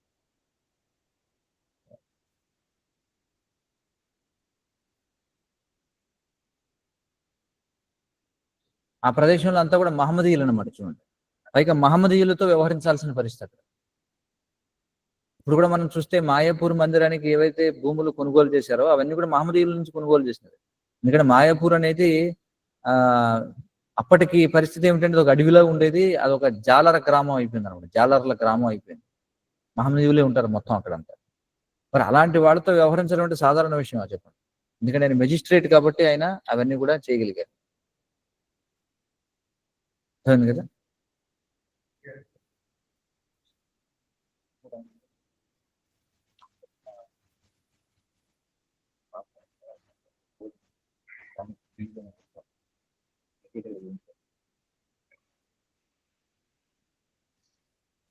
సో ఆ విధంగా అనమాట. మరి ఎలా చేయగలిగారంటే, అంటే ఇది భగవంతునికి ఏర్పాటుగా మనం చెప్పుకోవాలి. అంటే ఆయనకి అంత పెద్ద పదవిలో ఆయన ఉంచడం, ఆ పదవి లేకపోతే చేయగలిగేవరా? ఇప్పుడు ఆయన జస్ట్ ఒక ఆర్డర్, ఆయన వెళ్ళారంటే ఎవరో అడ్డు చెప్పడానికి లేదనమాట. మొత్తం గ్రంథాలయంలో ఏమున్నాయి తీయండి బయటికి, పురాతనవంతమైన శాస్త్రాలకి యాక్సెసిబిలిటీ ఉంది, ఇవన్నీ కూడా చేయగలిగారంటే ఇదంతా భగవంతుడి ఏర్పాటు. మనకు అనిపించవచ్చు ఏమిటి ఈయన కూడా లౌకికంగా ఎవరో ఒక ఏదో ఉద్యోగం చేశారంటే అని మనకు అనిపించవచ్చు, కానీ అది ఇవన్నీ కూడా భగవంతునికి ఏర్పాటుగా మనం చూడాలి. లేదంటే అది సాధ్యం కాదు వెలికి తీయడం. బ్రిటిష్ వాళ్ళతో వ్యవహరించడం, మహమ్మదీయులతో వ్యవహరించడం సాధారణ విషయం కాదండి. ఆ విధంగా మరి మనం ఈ రోజు నవద్వీప పరిక్రమ చేయగలుగుతున్నామంటే, అసలు మాయాపూర్ వెళ్ళగలుగుతున్నామంటే, మాయాపూర్ అనేది ఒక పట్టణం అక్కడ వెలసింది అంటే అదంతా ఎవరు చలవది? శ్రీల సచ్చిదానంద భక్తివినోద ఠాకూర్ వారి యొక్క చలవ అనమాట. మరి ఇవి అత్యంత చారిత్రకమైనటువంటి తోడ్పాట్లుగా మనం చెప్పుకోవాలి. మనకి ఇంకా చాలా వివరాలు చెప్పుకోవచ్చు అనమాట. ఏ విధంగా ఆయన అసలు యోగపీఠం అదే అని రూఢీ చేశారు. ఆ దానికి బాబాజీని తీసుకెళ్తారు. ఎవరిని తీసుకెళ్తారు? ఆ? జగన్నాథ్ దాస్ బాబాజీని తీసుకెళ్తారు. జగన్నాథ్ దాస్ బాబాజీ అప్పటికే 125 సంవత్సరాల వయసు ఆయనకి. నడుము ఉంగిపోయి ఉంటున్నాడు పూర్తిగా. ఆ జగన్నాథ్ దాస్ బాబాజీని ఈ వైపు నుంచి, ఎక్కడి నుంచి, ఈ నవద్వీపం ఏదైతే ఈ పక్కన కృష్ణానగర్ ఉందో అక్కడి నుంచి ఆయన్ని ఒక బుట్టలో తీసుకెళ్తారనమాట. ఆయన అసలు నడవలేరనమాట, కూర్చొని జపం చేసుకుంటారు. ఆ జగన్నాథ్ దాస్ బాబాజీని ఆ ప్రదేశం దగ్గర తీసుకొచ్చేటప్పటికి ఆయన బుట్టలోంచి బయటకు గెంతేసి నృత్యం చేయడం మొదలు పెడతారండి. అర్థమైంది కదా. సో ఇవన్నీ కూడా ఏంటంటే ఇదే చైతన్య మహాప్రభు యొక్క జన్మస్థలం అనే దానికి ఆ విధంగా రూఢీ చేస్తారు అన్ని విషయాలు. అలాగే ఆ మందిరాన్ని, ఆ ప్రదేశాన్ని గుర్తించి అక్కడ మందిరం నిర్మాణం కూడా ఆయనే చేస్తారు. ఆ తవ్వేటప్పుడు అక్కడ అధోక్షజ విగ్రహం దొరుకుతుంది అన్నమాట. అధోక్షజ విగ్రహం అంటే జగన్నాథ్ మిశ్రా. ఎవరు జగన్నాథ్ మిశ్రా అంటే? చైతన్య మహాప్రభు యొక్క తండ్రి. వాళ్ళు పూజించినటువంటి అధోక్షజ విగ్రహం లభిస్తుంది అక్కడ. ఇప్పటికీ మనం ఆ విగ్రహాన్ని చూడొచ్చు, అక్కడ యోగపీఠలో ఉంటుంది. కాబట్టి ఇవన్నీ కూడా నిర్ధారణలుగా. అలాగే ఆ ప్రదేశంలో ఎక్కువ తులసి వనం ఉంటుందన్నమాట వీళ్ళు వెళ్ళేటప్పుడు. ఇప్పుడు ఎన్ని నిర్ధారణలో వాళ్ళు దీని గురించి చర్చించుకుని మాట్లాడుతూ ఉంటే ఒక వెలుగు కనిపిస్తుంటుంది అనమాట. ఎవరికి? భక్తినాథ్ ఠాకూర్ వారు. భక్తి సిద్ధాంత సరస్వతి ఠాకూర్ వారు, భక్తినాథ్ ఠాకూర్ వారు కూర్చొని ఎవరితో ఆయన చర్చలు చేస్తుంటే ఒక పక్కన ఏదో తోక చుక్కలాగా ఒక దగ్గర గొప్ప వెలుగు వస్తుంది. తర్వాత రోజు వెంటనే ఏం చేస్తారంటే ఆ ప్రదేశానికి వెళతారు. అంటే ఇదేదో మొత్తానికి భగవంతుడి సూచన అలా ఉందని. అక్కడికి వెళ్ళి చూస్తే ఆ ప్రదేశంలో అన్ని కూడా తులసి మొక్కలు ఉంటాయి. మొత్తం తులసి వనం ఉంటుంది. ఇప్పుడు వాళ్ళకి అనిపిస్తుంది ఇదేదో మొత్తానికి చాలా పవిత్రమైనటువంటి స్థలం.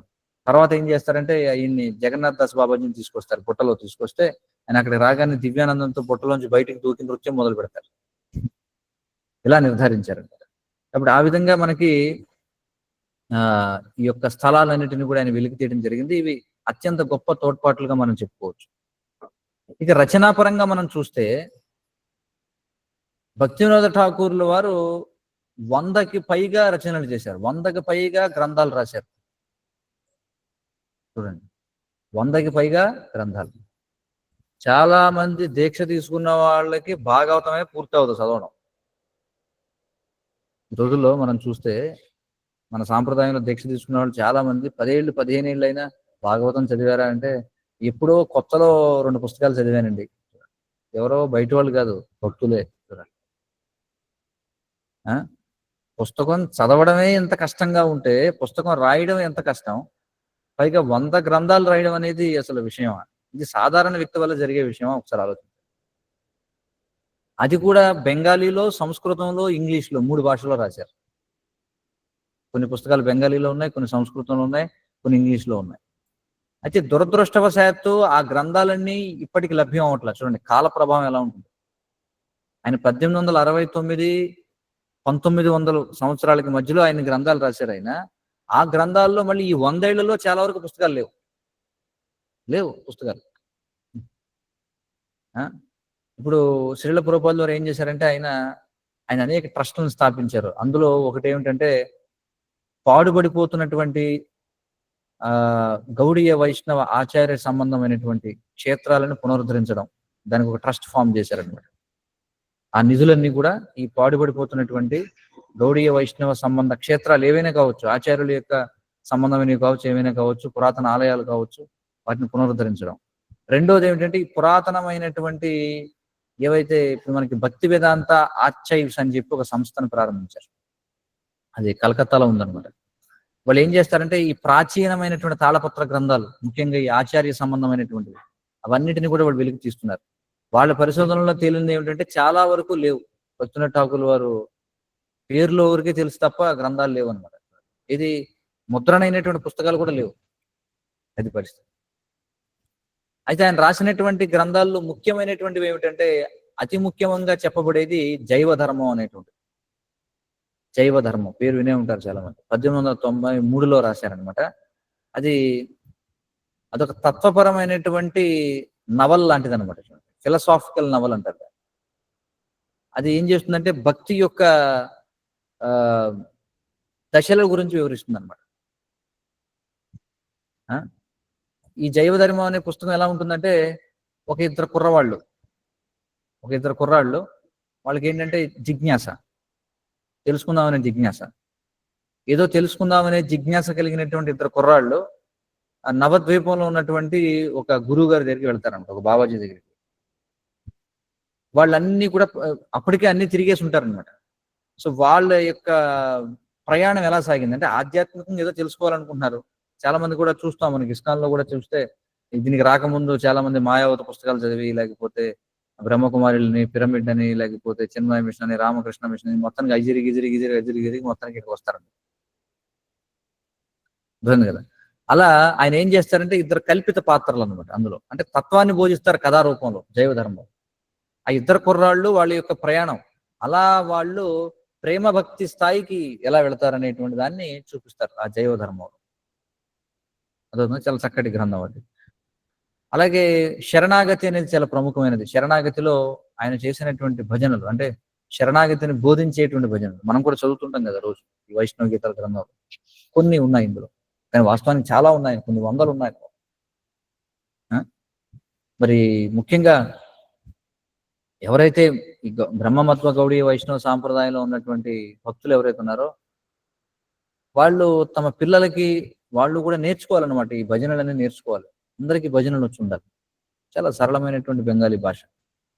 అదృష్టవశాత్తు మన తెలుగులో మనకి ఎక్కువ శాతం సంస్కృతం వాడతాం కాబట్టి భక్తినాథ్ ఠాకూర్ వారు, నరోత్తమ్ దాస్ ఠాకూర్ వారు వాడిన దాంట్లో కూడా ఎక్కువ సంస్కృతం ఉంటుంది కాబట్టి చాలా సరళంగా మనం అర్థం చేసుకోవచ్చు బెంగాలీ పాటలైన. కాబట్టి మన పిల్లలకు నేర్పాలి భజనలన్నీ చిన్న వయసులో ఇవన్నీ. అలాగే గీతావళి, కళ్యాణ కల్పతరు, అలాగే సజ్జన తోషణి అంటే ఈ గౌడీయ తత్వం గురించి వివరించేటువంటిది. అలాగే శ్రీ చైతన్య శిక్షామృతం, ఇది చాలా ముఖ్యమైన గ్రంథం. చైతన్య శిక్షామృతం అంటే చైతన్య మహాప్రభు బోధామృతం అన్నమాట. తెలుగులో చెప్పుకోవాలంటే చైతన్య మహాప్రభు చైతన్య బోధామృతం అని చెప్పుకోవచ్చు.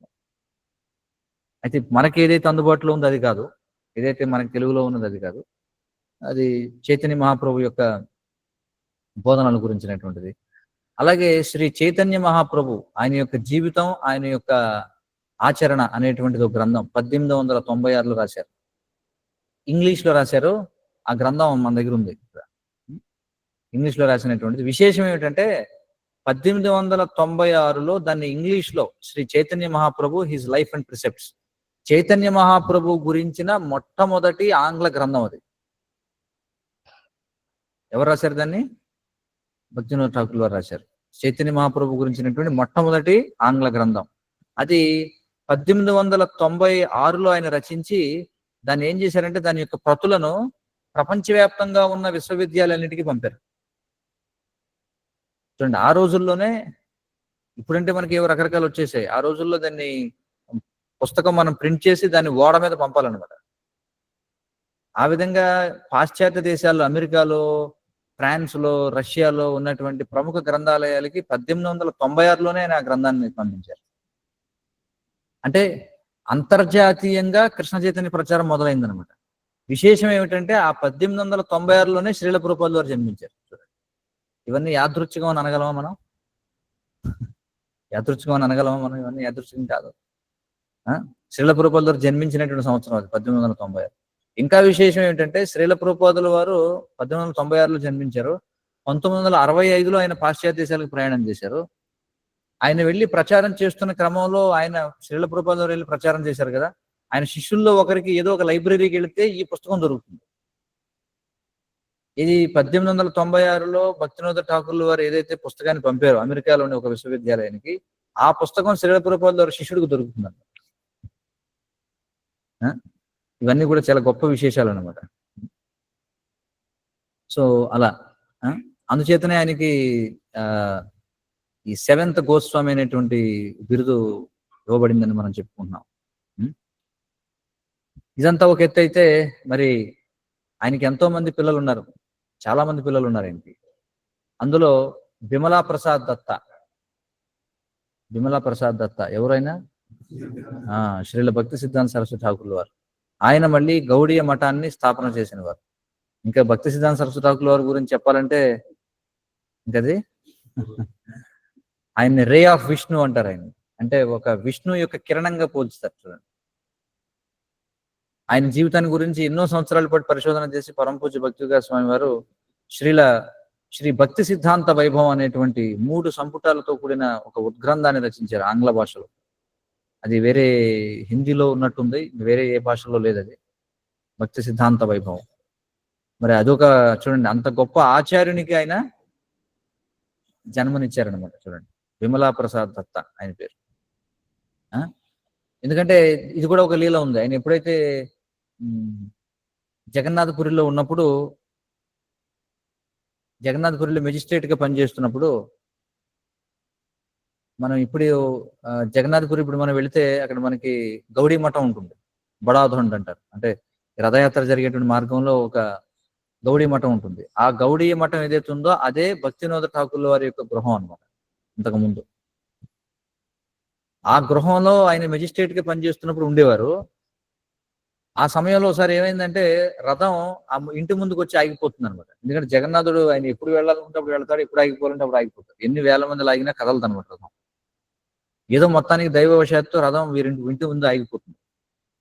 ఆగిపోతే అప్పుడు భక్తివినోద ఠాకూర్ వారి యొక్క భార్య ఈ పసిపిల్లవాడిగా ఉన్నటువంటి విమలా ప్రసాద్ అని తీసుకుని వెళ్ళి అక్కడ జగన్నాథుడి యొక్క పాదాల దగ్గర పెడితే జగన్నాథుడి మెడలో దండ వచ్చి ఆయన మీద పడుతున్నారు. ఇవన్నీ కూడా చాలా విశేషమైనటువంటి లీలలు. మరి ఆయన చైతన్య మహాప్రభుని జగన్నాథుడిని ప్రార్థిస్తూ ఉండేవారు అనమాట. ఏమనంటే, అంటే ఆయన కాలంలో ఆయన కొంత కార్యం చేశారు. కానీ అప్పటికే వృద్ధాప్యం వచ్చేసింది ఆయనకి. మరి ఈ బోధనలను ముందుకు తీసుకెళ్లేది ఎవరు? కాబట్టి ఈ కార్యాన్ని ముందుకు తీసుకెళ్ళడానికి నీ యొక్క అంశని పంపించని చెప్పి అడిగేవారు అనమాట. భగవంతుని ప్రార్థించేవారు.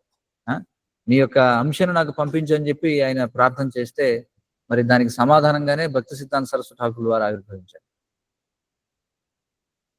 ఆ విధంగా మొట్టమొదట మనం చూస్తే భక్తివినోద ఠాకూర్ వారు యోగపీఠాన్ని అప్పటికే నిర్మించారు.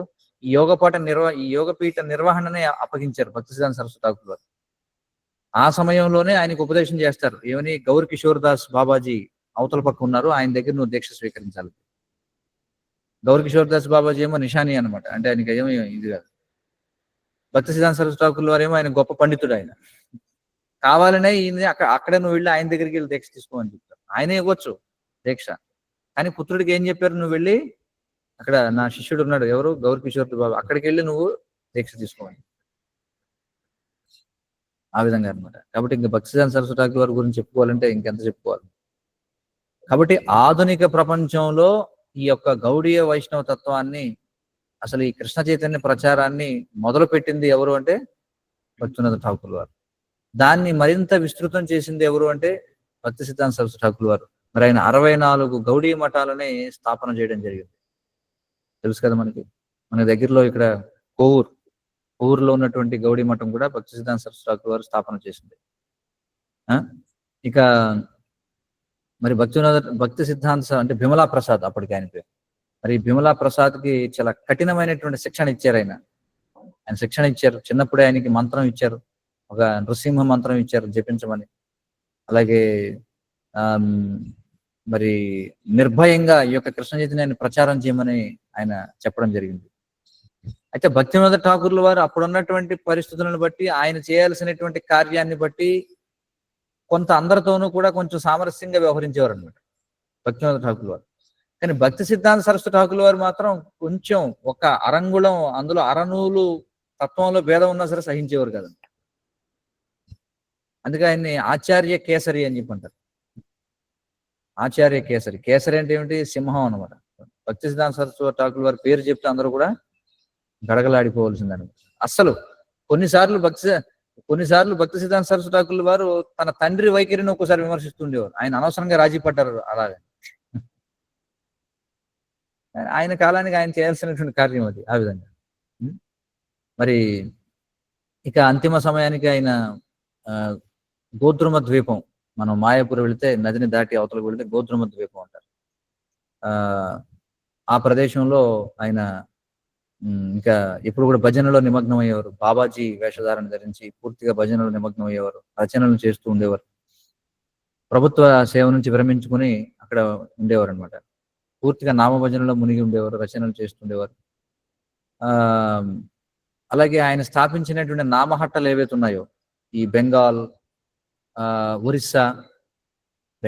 ఒరిస్సా, అలాగే బంగ్లాదేశ్, అలాగే అస్సాం, మణిపూర్, ఆ ప్రాంతాలన్నీ కూడా నామహట్టాలు స్థాపించి అక్కడి నుంచి వారు అక్కడ ఉన్నటువంటి వాళ్ళకి అప్పచెప్పారు.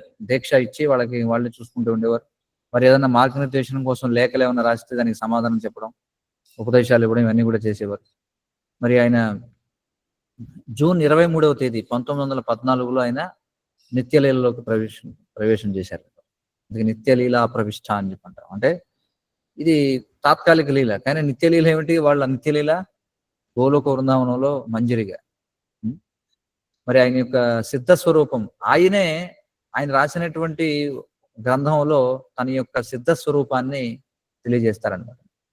శ్రీమతి రాధారాణి యొక్క సేవకురాలైనటువంటి రూపమంజరి అంటే ఎవరు?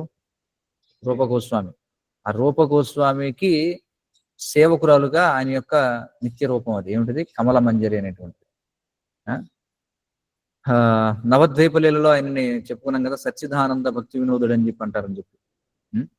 ఎందుకంటే ఆయన ఈ కలియుగంలో మహాప్రభు యొక్క ఉద్యమం ఏదైతే ఉందో దాన్ని పునరుద్ధరించడం కోసం వచ్చినటువంటి, అంటే ఈ చైతన్య మహాప్రభు యొక్క ఉద్యమం ఏదైతే ఉందో దాని యొక్క వైభవాన్ని తిరిగి నిలబెట్టారనమాట. లేదంటే భక్తినాథ్ ఠాకూర్ వారు రాకుండా ఉండుంటే అసలు, ఎందుకంటే ఆ రోజుల్లో అసలు వైష్ణవులు అంటే అందరూ చేదరించుకునేవారు అనమాట. ఎందుకంటే వైష్ణవులు అంటే ఎంత దారుణమైన స్థితికి వెళ్ళిపోయిందంటే వాళ్ళ స్త్రీ లంపటులు అనుకునేవాళ్ళు. అలాంటి స్థితిలో ఆయన వచ్చి మళ్ళీ ఈ యొక్క అసలు చైతన్య మహాప్రభు యొక్క సిద్ధాంతం ఏమిటి, ఆయన ఇచ్చినది ఏమిటి, అది ఎంత ఉన్నతమైనటువంటిది. అలాగే ఈ బోటకంగా ఎవరైతే జనాన్ని పక్కదారి పట్టించే వాళ్ళందరినీ కూడా అసలు ఆయన ఏకిపరేసేవారు. ఆ విధంగా ఒక ప్రతిష్టను తీసుకొచ్చారు. దాన్ని భక్తి సిద్ధాంత సరస్వతి ఠాకూర్ వారు దాన్ని ఇంకా ఉన్నత స్థాయికి తీసుకొచ్చారు. ఇంకా ఆయన శిష్యులైనటువంటి భక్తి వేదాంత స్వామి శ్రీల ప్రభుపాదులు ఆయన దాన్ని విశ్వవ్యాప్తం చేశారు. ఇంకా భక్తినాథ ఠాకూర్ వారు ఆయన భవిష్యవాణి చెప్తారు. ఏమని చెప్తారంటే ఆయన రాసిన గ్రంథంలో, భవిష్యత్తులో ఈ ప్రదేశంలో ఆయన చూస్తారు, నేను చూడగలుగుతున్నాను అని చెప్పంటారు. ఏం చూడగలుగుతున్నాను? భవిష్యత్తులో రష్యా వాళ్ళు, ఆఫ్రికా వాళ్ళు, అమెరికా వాళ్ళు, ప్రష్యా వాళ్ళు అంటే ఇరాక్ ప్రాంతానికి చెందిన వాళ్ళు, వీళ్ళందరూ కూడా వచ్చి మాయాపూర్లో జయ సచినందన గౌరహరి అని చెప్పి కీర్తిస్తారు అని చెప్పి ఆయన భవిష్యవాణి చెప్తారనమాట. మరి ఆ భవిష్యవాణి ఎవరు పూర్తి చేశారు? దాన్ని భక్తి వేదాంత స్వామి శ్రీల ప్రభుపాదుల వారు. మరి 1974లో అనుకుంటా, ఈ రోజు ఉదయం మనం చదివాం. 74లో ఒక మార్నింగ్ వాక్ లో ప్రభుపాదుల వారు అంటారు, భక్తినాథ్ ఠాకూర్ వారికి ఆవిర్భావ దినోత్సవం రోజున నేను చేయగలిగింది ఏముంది, ఆయన భవిష్యవాణి చెప్పారు, ఇదిగో వాళ్ళందరినీ ఇక్కడ తీసుకొచ్చాను నేను. ఇప్పుడు వాళ్ళందరినీ నేను భక్తినాథ్ ఠాకూర్ వారిని అడిగేది ఏమిటంటే, ఇదిగో మేము వాళ్ళందరినీ తీసుకొచ్చాను, ఇక మీదట వారిని మీరే చూసుకోవాలి.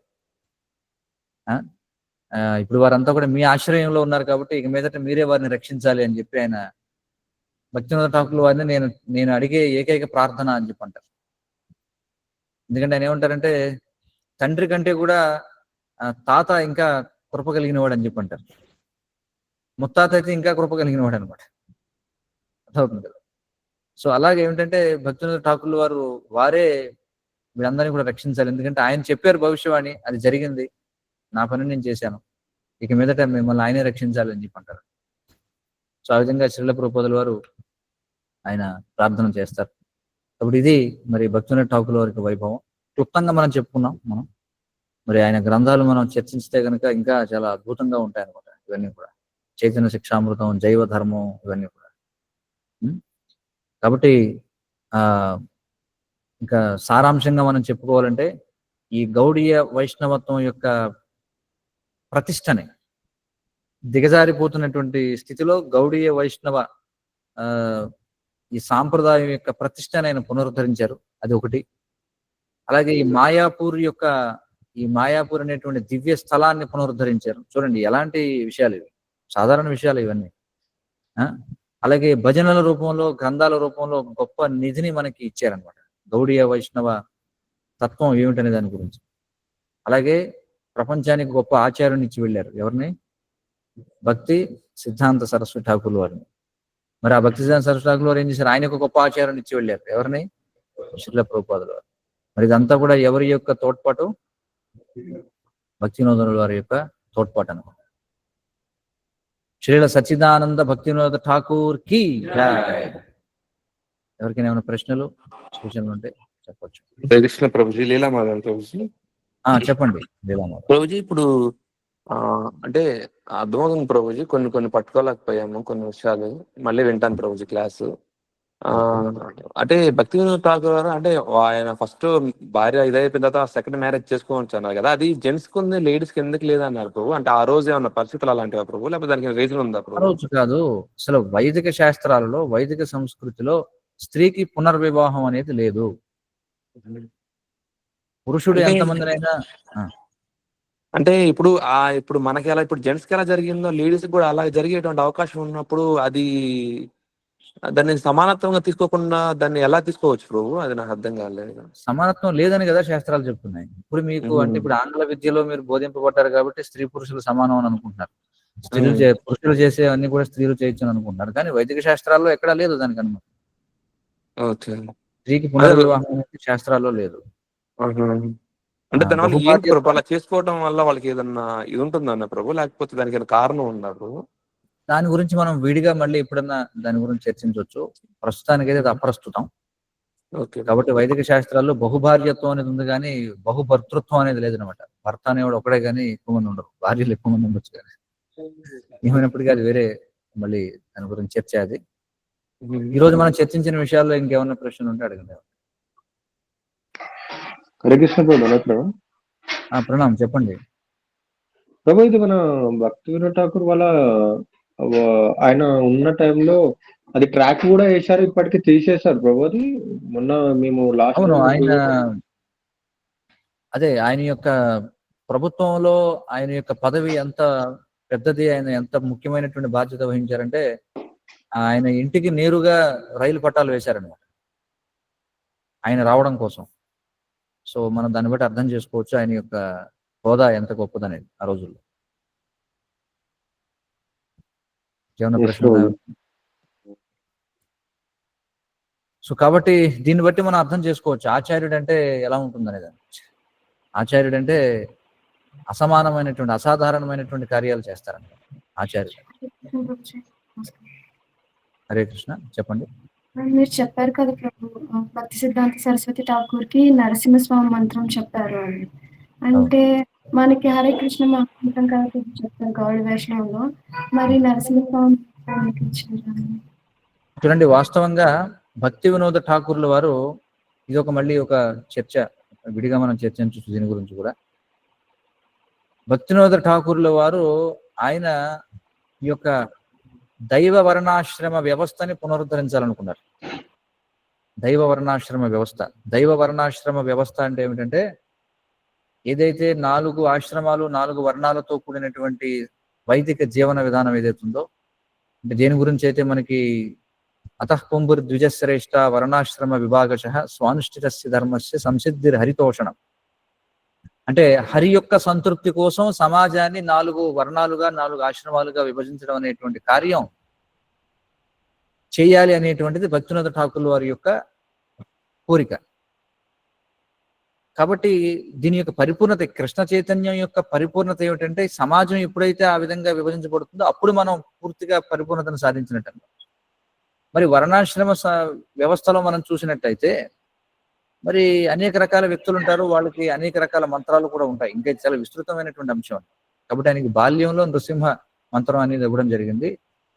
ఏ విధంగా అయితే మనకి అనేకమైనటువంటి మంత్రాలు ఉన్నాయి. ఓం నమో భగవతే వాసుదేవాయ, వరాహ మంత్రం ఉంది, నారాయణ మంత్రం ఉంది, ఓం నమో నారాయణాయ అనేటువంటి, అలాగే హరే కృష్ణ మంత్రం ఉంది. ఇలాంటివి అనేకమైనటువంటి మంత్రాలు ఉన్నాయి. ఇంకా బాల్యంలో ఆయనకి నృసింహ మంత్రాన్ని ఇవ్వడం జరిగింది అనమాట. అంటే దీక్షల్లో కూడా అనేక రకాలు ఉంటాయి, మళ్ళీ ఇది కూడా ఒక పెద్ద చర్చా విషయం. కాబట్టి ఆయనకి బాల్యంలో ఆయనకి నృసింహ మంత్ర దీక్షను ఇస్తారన్నమాట. తర్వాత మళ్ళీ ఆయన హరే కృష్ణ మహామంత్రాన్ని, అంటే 2 రకాలుగా ఉంటాయి దీక్షలు. తండ్రి శుక్ర పరంపర అంటారు, తండ్రి పుత్రుడికి దీక్షను ఇవ్వడం అనేది ఒకటి ఉంటుంది. అలాగే ఒక ఆధ్యాత్మిక గురువుని ఆశ్రయించి మంత్రాన్ని పొందడం అనేది ఉంటుంది.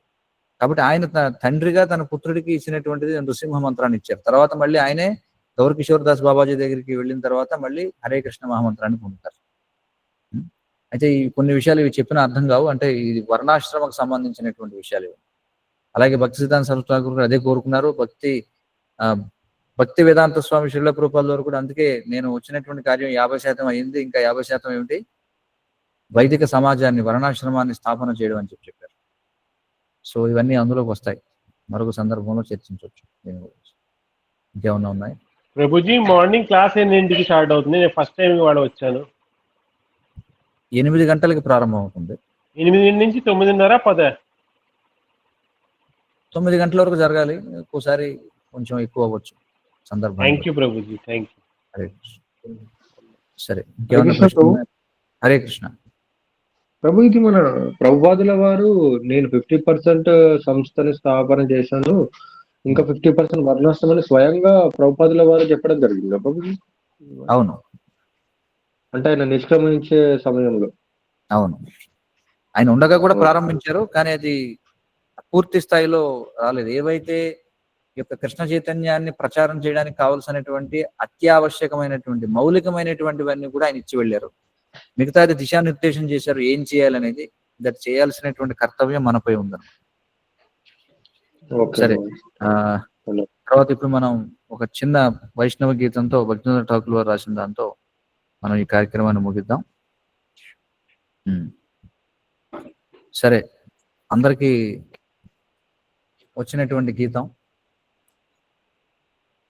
शरीर अविद्या जाल जडेन्द्रिय ताहे काल.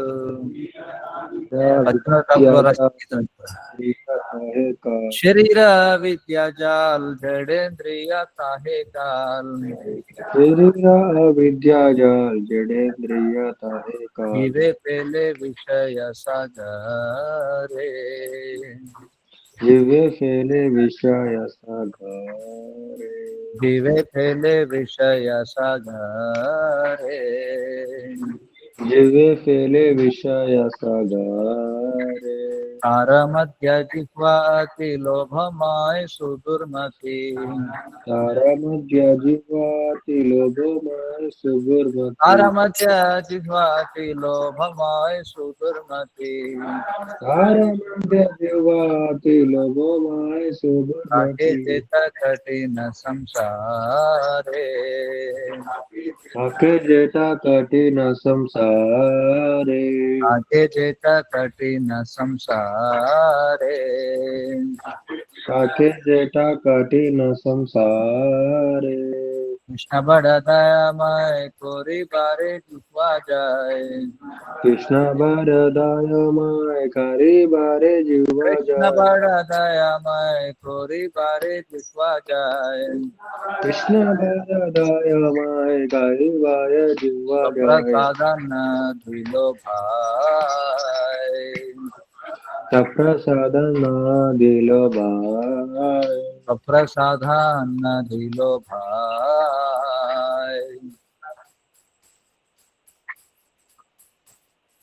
সেই অন্নামৃত পাবো রাধা কৃষ্ণ গুণ গাবো. সেই অন্নামৃত পাবো রাধা কৃষ্ণ গুণ গাবো. প্রেমে ঢাকো চৈতন্য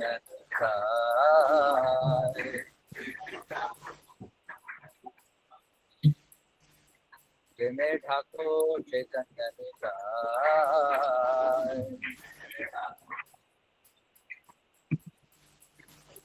शरीर अविद्या जाल जडेन्द्रिय ताहे काल.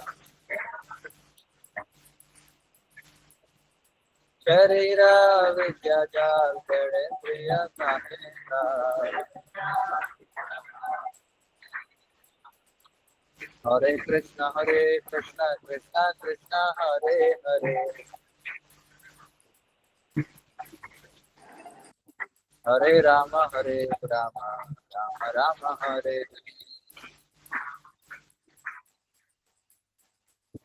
हरे कृष्णा कृष्णा कृष्णा हरे हरे,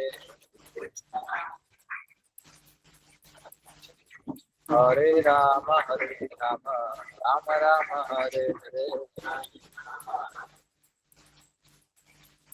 हरे कृष्णा कृष्णा कृष्णा हरे हरे, हरे राम राम राम हरे हरे।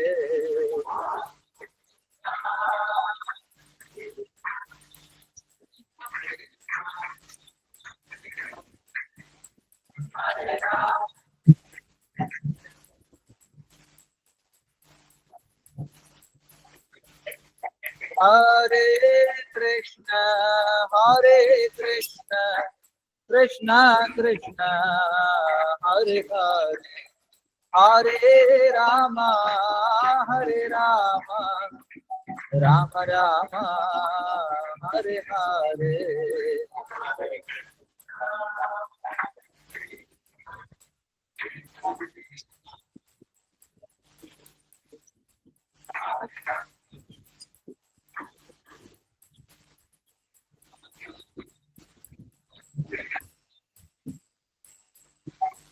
హరినామ సంకీర్తనకి అందరూ కూడా ఈరోజు భక్తివినోద్ ఠాకూర్ వారి యొక్క ఫోటో లభ్యం అయితే మన గౌడీయ వైష్ణవ గీతాల్లో ఉన్న మంగళాచరణ చేసి భక్తివినోద్ ఠాకూర్ వారి యొక్క ప్రణామ మంత్రం చదివి పుష్పాలు సమర్పించండి. ఆ విధంగా ఈ కార్యక్రమాన్ని మనం చేసుకోవచ్చు. మందిరాల్లో అయితే ఇప్పుడు పుష్పాంజలి అలాగే ఆరతి ఇవన్నీ కూడా జరుగుతాయి. హరే కృష్ణ. శ్రీల సచ్చిదానంద భక్తి వినోద ఠాకూర్ की जय, जगद्गुरु श्रील प्रभुपाद की जय। कृपा पावनेभ्यो वैष्णवेभ्यो